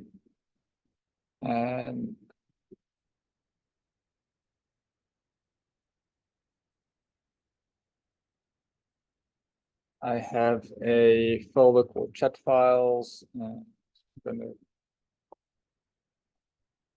is what it's called. CSV.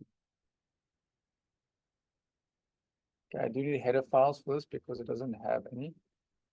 So let's put a variable explorer. Okay, so if I don't get header files, I can't really do anything with it meaningful. Okay, Subulele, can you give me the Python code, please? That will give me the column names.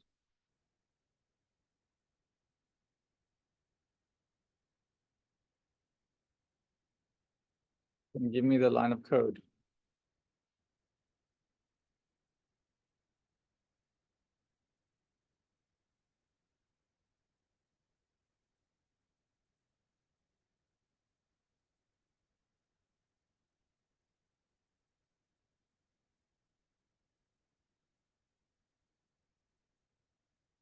Oh, goodness. Wow. So, Muzimule gave me this Excel spreadsheet.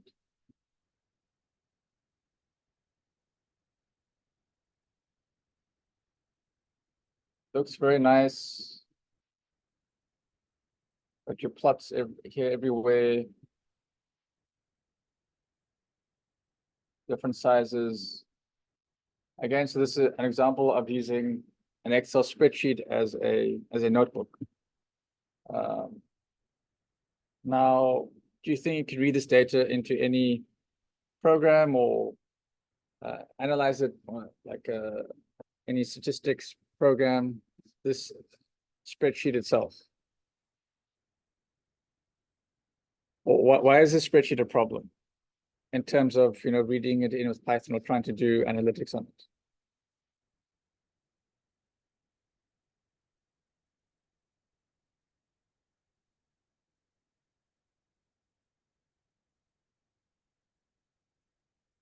Yeah, it's not well, I'm assuming for Muzimule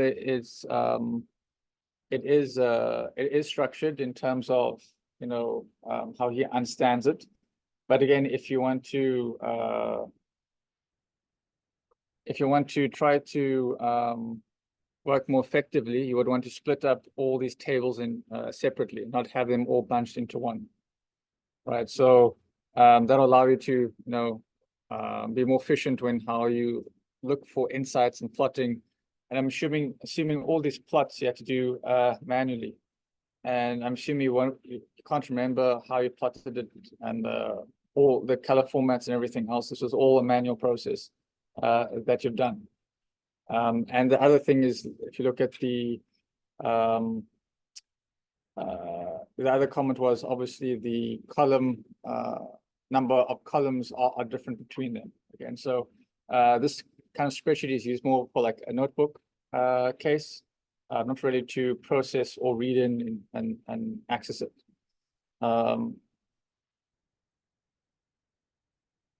Yeah, so as Andrew said, this would be quite challenging to read in. You can in Python itself, you can read in Excel files if you want. You can read in PDF files, Word documents. You can actually do anything you really want if you put your mind to it. And any idea you have, you can really do with Python. So you can actually read in Excel file like this and modify it. But that's a different Excel specific library that you would need to use. But again, in this case, we can't actually use this file. It'll be too much work to actually be able to read it into pandas and get in any meaningful data. You would have to split it up, split up the tables, and then you can work to create each of these graphs individually. I'm assuming you have some other stats here as well, or calculations. So this would be a process you could do individually, and then if you want at the end, gather them together into one document. Okay, so I can't use this one, but let's try that one. So I didn't get any response from anyone about column names. So let's see if this works. Column name, so it's time. NUN, what is NUN? I don't know. And X, Y, and Z. I don't think it's correct. It should be like. What is NUN? Does anybody know?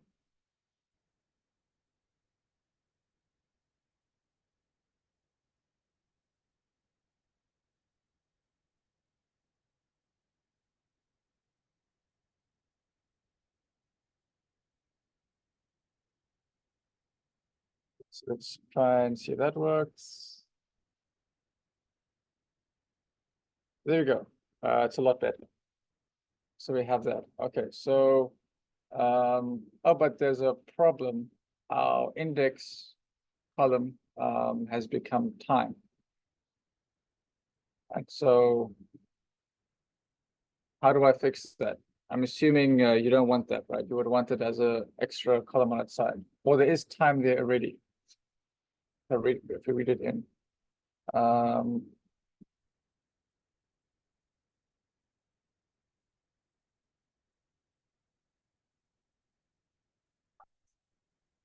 Oh, that's right. Sorry, you're right about that.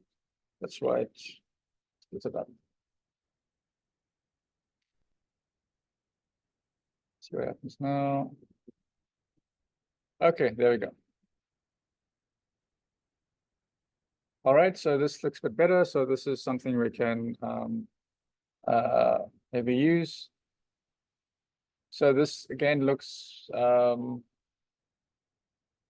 XYZ. So I'm assuming is this certain coordinates that you'd want to plot. So can we plot time X, Y, and Z? Yes, we can plot time X, Y, and Z. Can anybody give me code to do that? Well, before that, we actually have to first change, we have to change a column. And how to do that before? Same process we can do over there. We update. I think it's in the same format. Let's have a look. This is time, right? It's not date.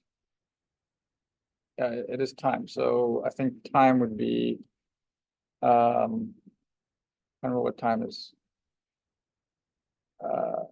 It's hours, minutes, and seconds. I think minutes are probably I think. I actually can't remember. Well, let's see what happens. Anybody find out what the format is for time? I can't remember. What is the format for time? How do you process that? There's certain parameters you need to set to make it read in, this is actually, oh, actually the other mistake is time. Thank you for helping myself. That was a problem. Yeah, what is the time format? Can anybody help me here?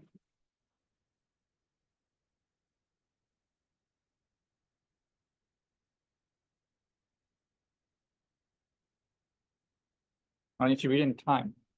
We did date before many times, but we haven't done time yet.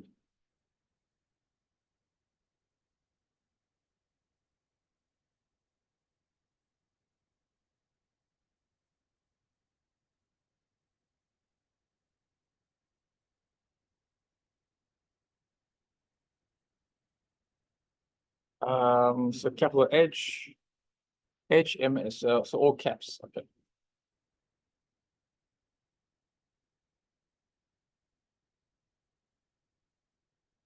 No, it doesn't match. It's not happy.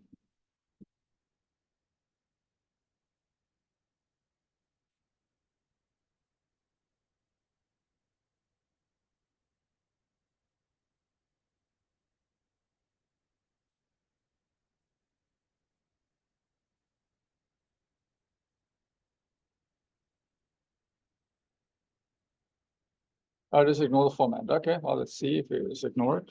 Maybe it'll just read it in start it.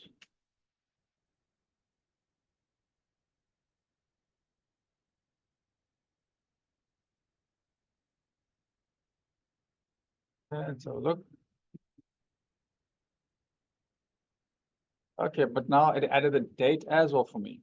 Oh goodness, I don't want that.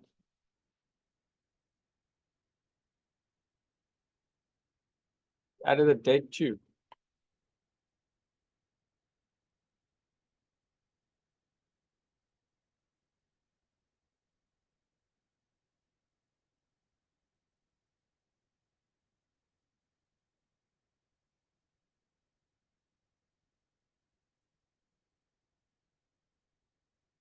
So I think one of the other suggestions was, it wasn't a dash as well, it was a colon. Fix that. Maybe see what happens with that. Oh, no, I'm starting in 1900s. No, still not doing something wrong.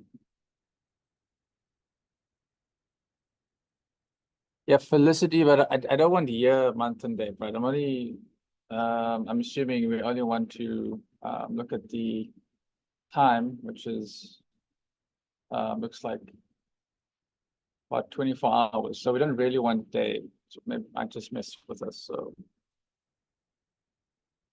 yeah, Douglas, I put it like that, and it's still giving me a date. So how do I not get a date?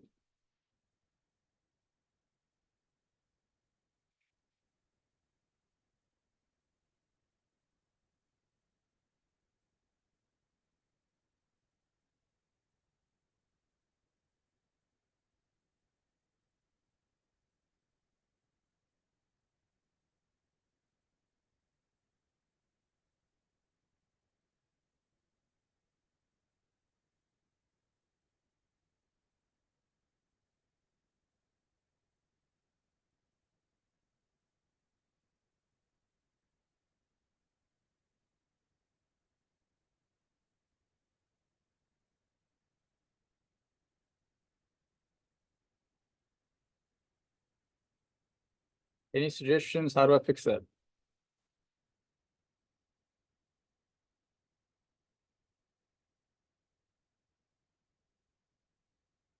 Okay, so Peter, let's try your suggestion.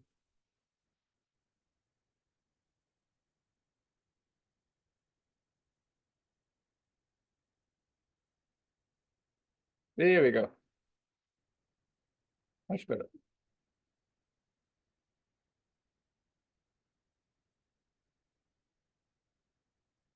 So you're converting this to time, or using making sure using the method to make sure it's in the time format. Okay, that's quite useful.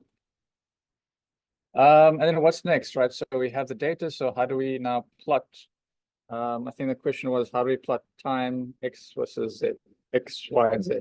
So that'll probably be a line plot as well, so 3 line plots all versus time. Right, so how do I plot that?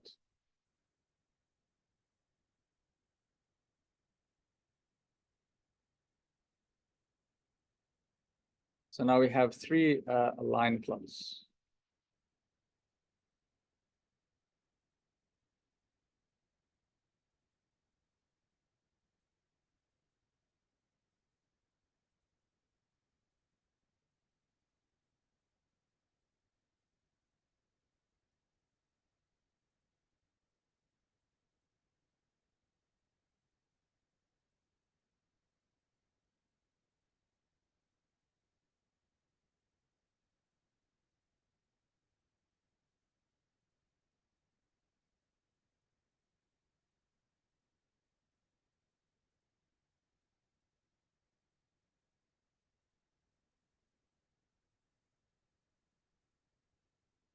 How do I do those 3 line plots?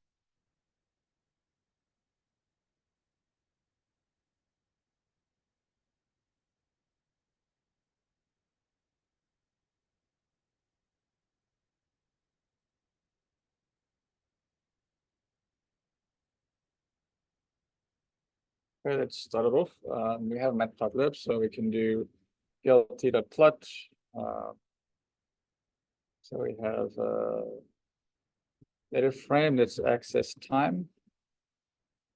And then df x as yes, x, and then label can be x. Let's do double quotes to be consistent.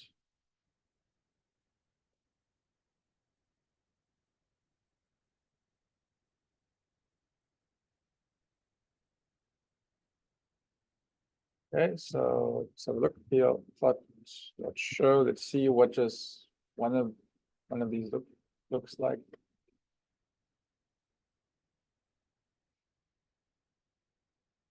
I'm plotting something else in the meantime. What happened there? Something strange happened there.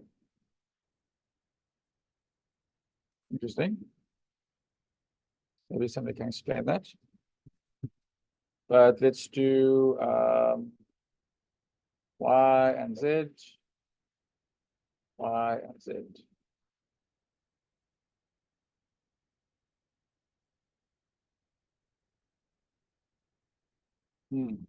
Well, not too useful because I wouldn't plot them all at the same time because we can't really see how it changes.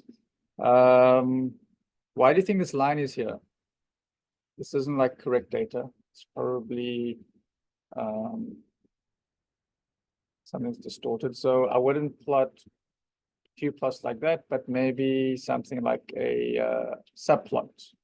So to have 3 plots in 1 plot, for example, because I don't think that'll be too useful.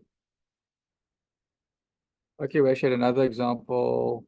Okay, so instead of doing it separately, you can do it like that. So let's have a look. Another option, instead of doing it separately, this one. Okay, time, capital T for time.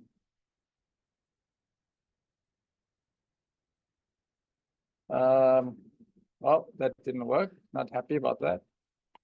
And what about this other one? And you see your suggestion. Okay. Okay, pretty much the same as what I got, but again, not very useful because you can't really see the fine grain changes over time. So maybe let's look at doing a subplot. So how do you do a subplot? How do you plot them separately?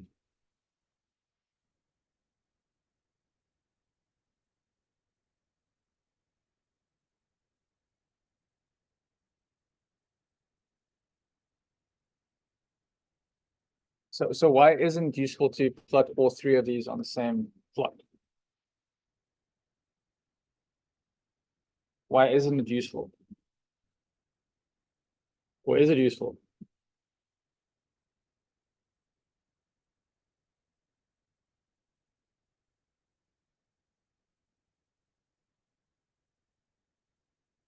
Yeah, the scales are different, okay?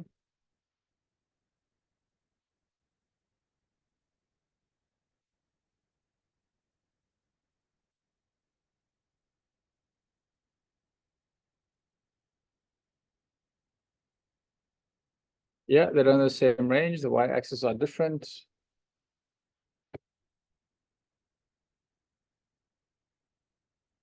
Yeah, actually, I'm not sure what data this is, so Sibulele should maybe inform us. But let's try and do a subplot to kind of plot them separately, but on one plot.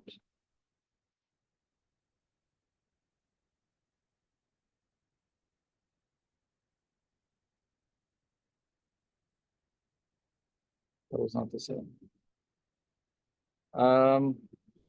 Okay, that's going to take a bit of more code, which I don't actually want to do right now, but I think, just doing this is fine for the time being. But before I show you the this new library, which kind of does all the work for you instead of having to do it yourself, is there any other data anybody would like to upload? Or another example before I do that?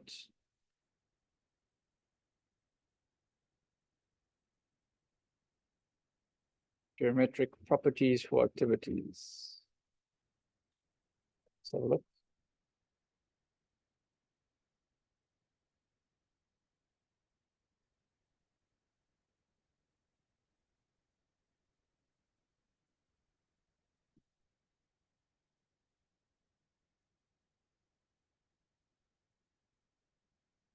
Okay, so it looks like there's some categorical data and numeric as well. Maybe we can have a quick look at this. Okay, it is a CSV file, so it can be easily read in.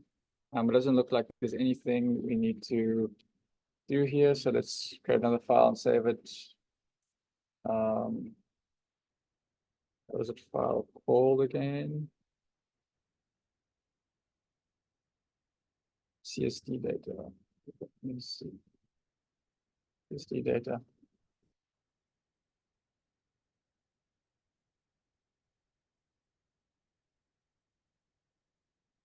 That files, and I'm going to Pokemon data. I don't think we have time for that, but we can maybe check out this. So over here, I did copy and paste it. So let's go back to files, chat files, copy that whole thing. Oh, it's an Excel file, which is fine.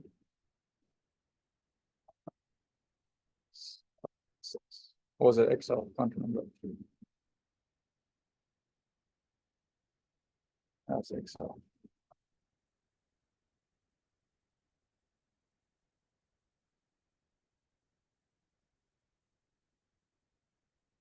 Variable Explorer. Okay.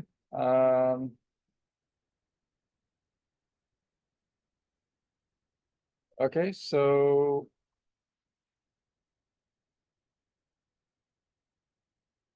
any useful, okay, I see there's some nans over here on the second last column. This looks like categorical data. Oh, this is reference code. I see that don't change. We want to. So any suggestions what type of plots you would do for this kind of data structure?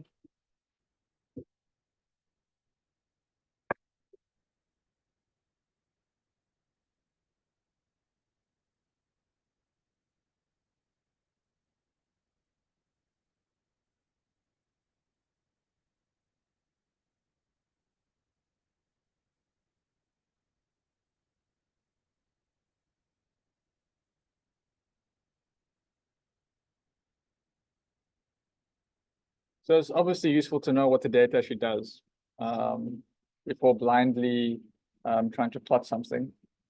like we did in the previous data set. But can anybody recommend anything to plot here, or what would you suggest?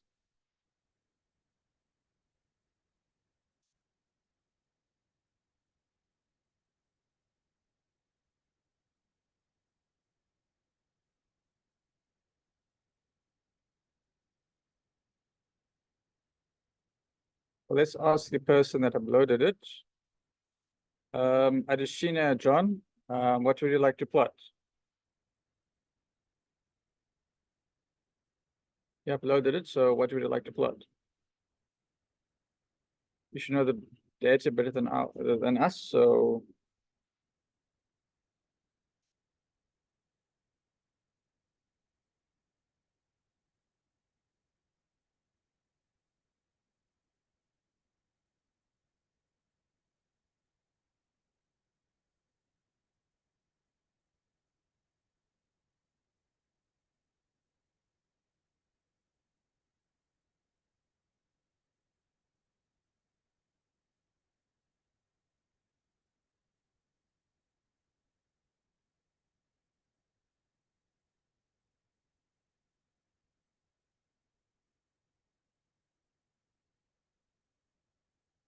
plot activation energy against reference code.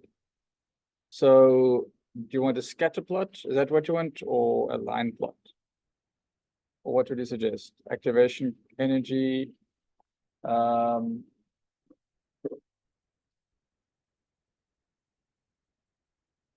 versus reference code, scatter plot. And reference code.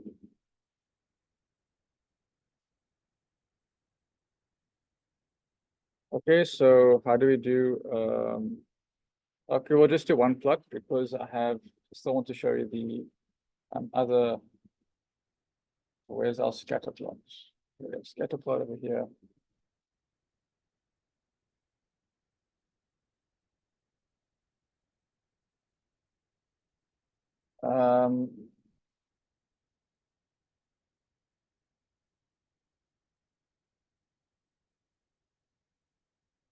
I just want to please see what you have here.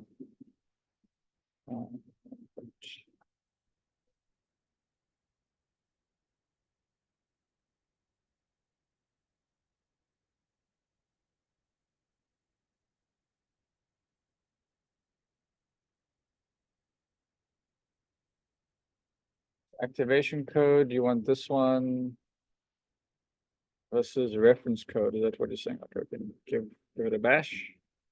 So that part is it's called df, author df, and the one is called say reference code. And yeah, you shouldn't really put slashes like that. But let's see what happens. So reference code and brackets. You shouldn't put brackets as well. See what happens when you plot it. Yeah, I didn't think the scatter plot would be useful for that. And that's what you get.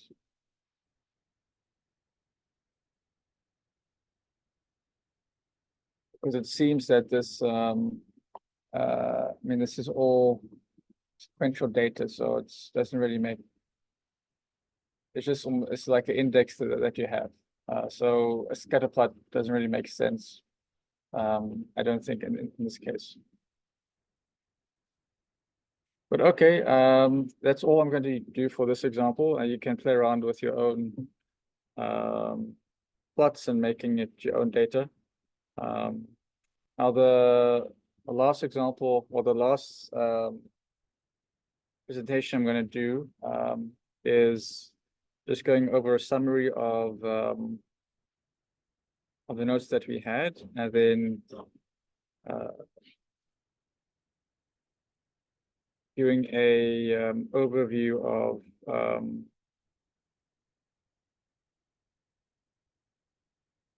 of a library called Pandas Profiling, which does a lot of this EDA actually for you. So I don't have to worry about doing these plots and figuring out, what plot I should use and getting a general idea of some insights. Okay. So before we get to that, just some EDA guidelines. If anybody is interested with Plotly, you can create like a map and do very colorful things with Plotly as well. But the code is all here. You can try it out. Yeah, so some EDA guidelines. So we always try to use pandas to first using info and dot describe. So again, there's overlap between ETL and EDA. We're already doing some kind of an analysis when we do this, identifying key variables, when we even analyzing or cleaning the data. And then you can start off again with visualizing certain columns that you think are relevant. So using histograms, box plots, scatter plots, correlation matrices, using the various visualization tools in Python. It's obviously important to handle the missing data like we did, any missing data or outliers. So outliers can also be removed with filtering techniques we did yesterday. So it doesn't impact the analysis you're trying to figure out. Univariate and bivariate analysis. We touched on this a little bit with scatter plots, but you'll go into more depth with this next week. Categorical analysis, pie charts and count plots, and also the pair plot as well, what was useful for looking at that. Time series analysis as well. Again, this is more for next week. Seasonal decomposition, autocorrelation plots, and a whole bunch of other things you can do. So that was just already a guideline, when you're trying to analyze your data and the various tools and pandas in Python you can use. So the last thing I'm going to show you is using pandas profiling, which is a very cool Python library, which actually does all this for you as an initial analysis. Just like we had .info and .describe, we'll get a nice visualization of some data. So let me get the code for that, and we can kind of go through how that works.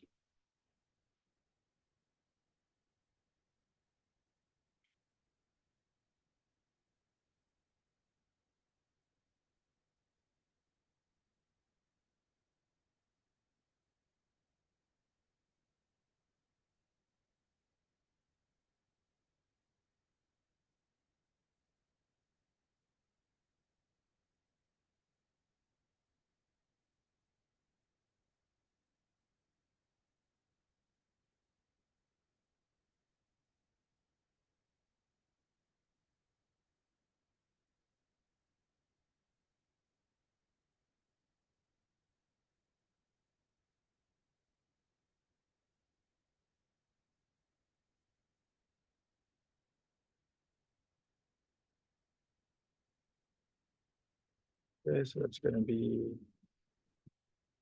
let's create a new file. We're going to call it pandas profiling for the iris data.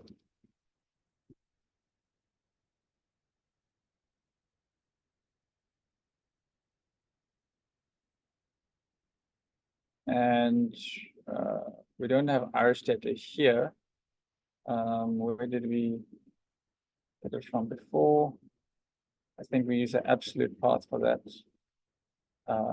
Here, yeah, so we can just use the absolute path again. Just df PD.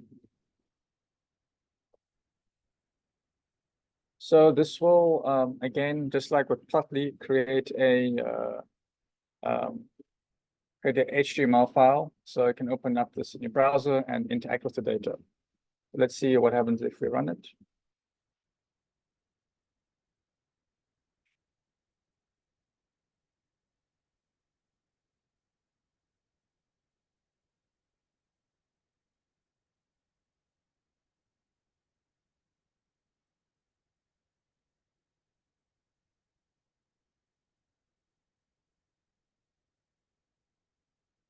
Okay, so you see, it created a report for me called your report.html. Let's open it externally. See what it gives me. So it gives a complete summary of the entire data set. So remember this was the Irish data set, for variable types, numeric, categorical, gives you amount of any missing values, duplicate rows, average size if that's useful, and then gives you a summary of or it gives you any things to take note of, like the correlation between sepal length and petal length, and other things you can take note of. So this will you can do this as your initial evaluation of any data set that you have. It will create this summary for you. It looks at the variables. You can look at each column, select it. So this is sepal length. You can sepal width. Gives you various stats for each column that you can easily look at and analyze. This is a lot more obviously elaborate than the .info and the .describe pandas methods. This kind of does a lot of the EDA things for you. If you click on more details, you get even more descriptive and quantile statistics for that column of data. Many things you can find from here. You go to the histogram. This is obviously been zoomed in. Common values, if this is useful, the minimum maximum values as well. So this is if you just want to look at each of these values separately. Okay, that's just obviously the categories.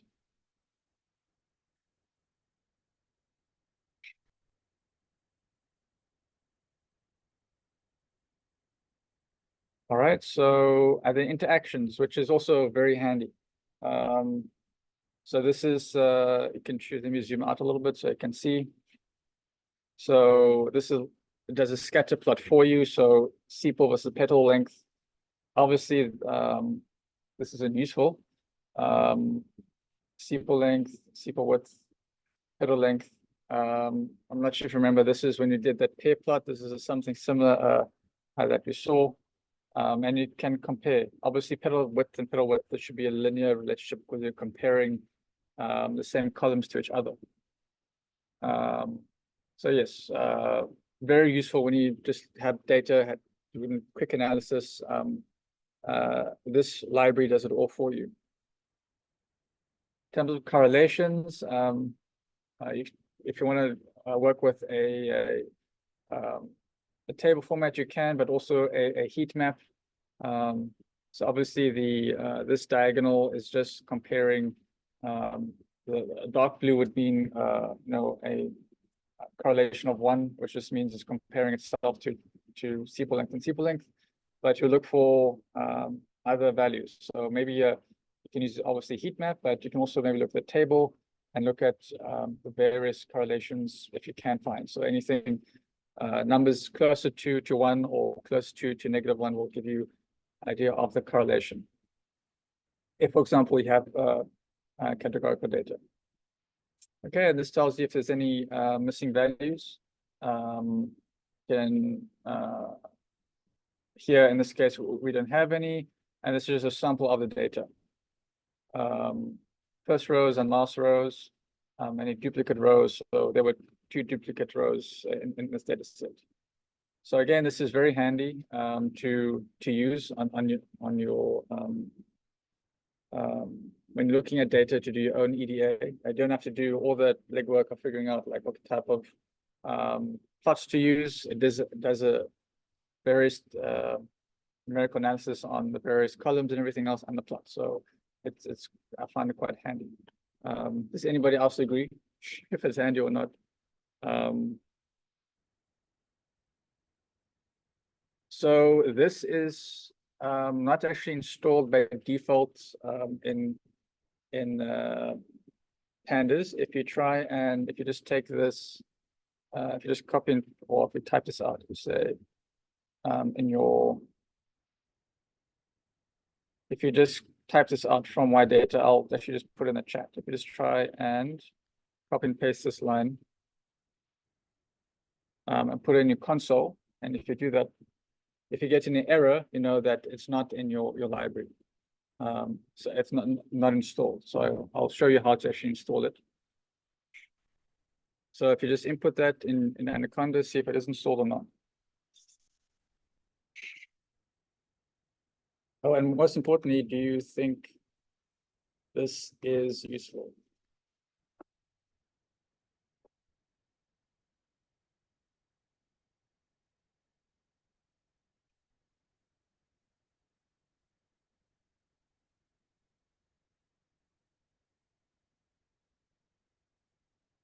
Thumbs up, but just please try that line of code. So from wide data profiling import, put that in your console.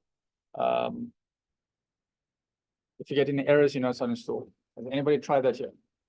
UCT. Is it installed or not? Does it give an error? That's fine.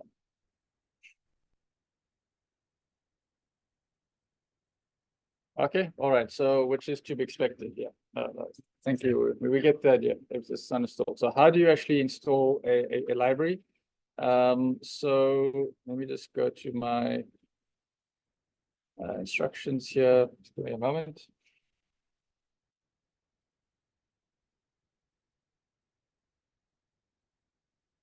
So every Python library has its own installation site as well you can look at. So let me just pull it up.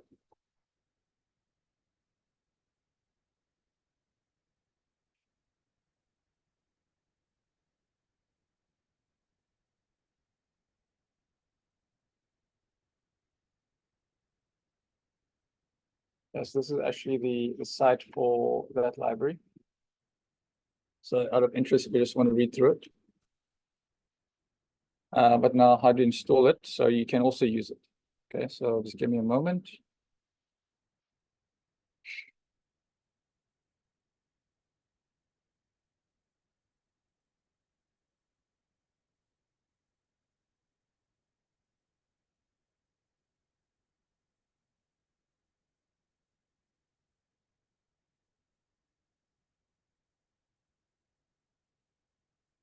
So, all right, so it's pandas profiling. It should be.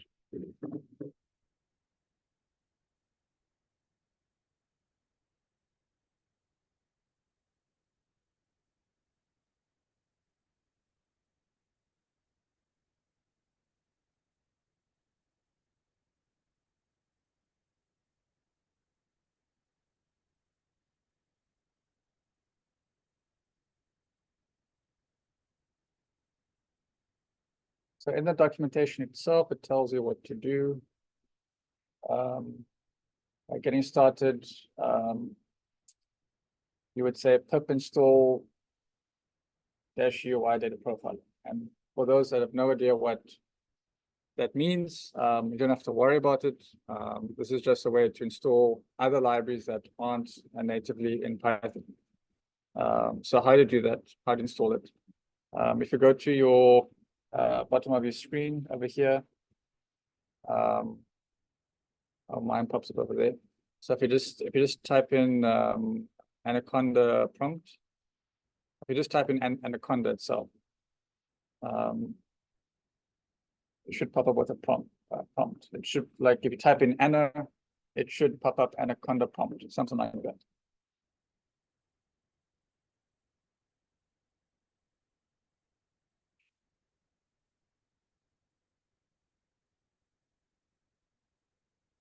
Okay, so what do you do? What did it say? I'm just copy this line over here, copy to clipboard, and click on this prompt and right click, say pip install. Oh, there's a whole bunch of spaces there. Oh, that actually works. You don't have to worry about spaces.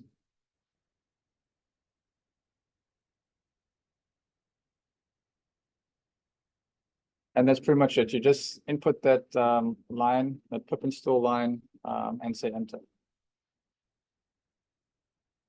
Sorry. Again, so you just go over here to your search bar and just say type in Anaconda prompt, and you should get it. Again, you don't necessarily need to install it, but it's a very useful Python library.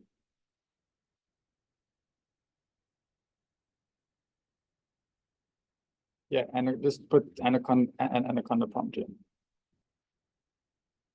There are other Python libraries that actually does similar, that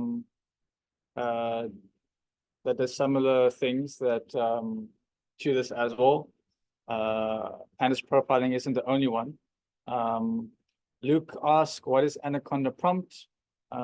So tomorrow, we are shifting our focus a little bit to Linux, terminals, and Bash. And I prefer to answer what an Anaconda prompt is or what the screen is tomorrow, because we'll focus more about what it is. Oh, goodness. Access. These are permissions. Let me see why that happened. Probably because it was you over here. Try that again.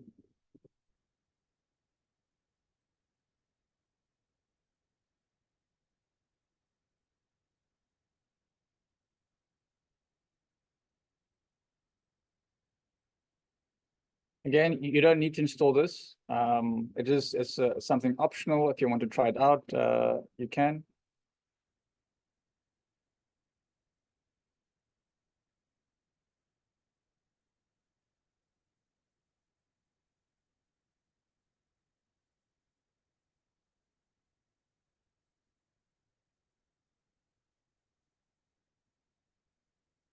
Okay, thanks. We'll see you. Cecilia, yeah. Okay, I'm glad it's working on your side.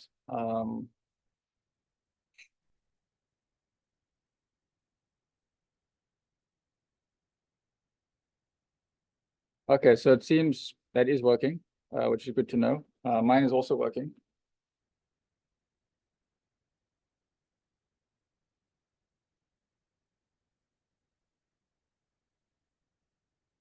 Not sure. But in any case, hopefully you get the idea of what it's supposed to do.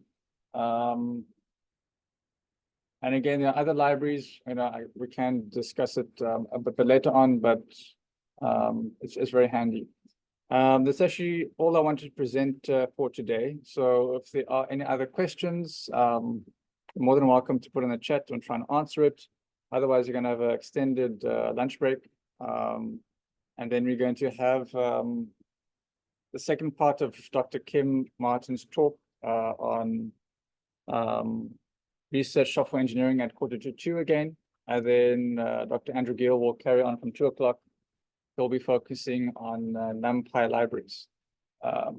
And a lot of the, well, I guess I think Andrew can clarify or elaborate. A lot of the automated, operations that happen in pandas that you don't really see what's happening. It's kind of based on NumPy as well. So it's a foundational library that you'll hopefully learn and benefit from as well. But yeah, so thank you very much. That's all from me, and we'll see each other later on. Thank you.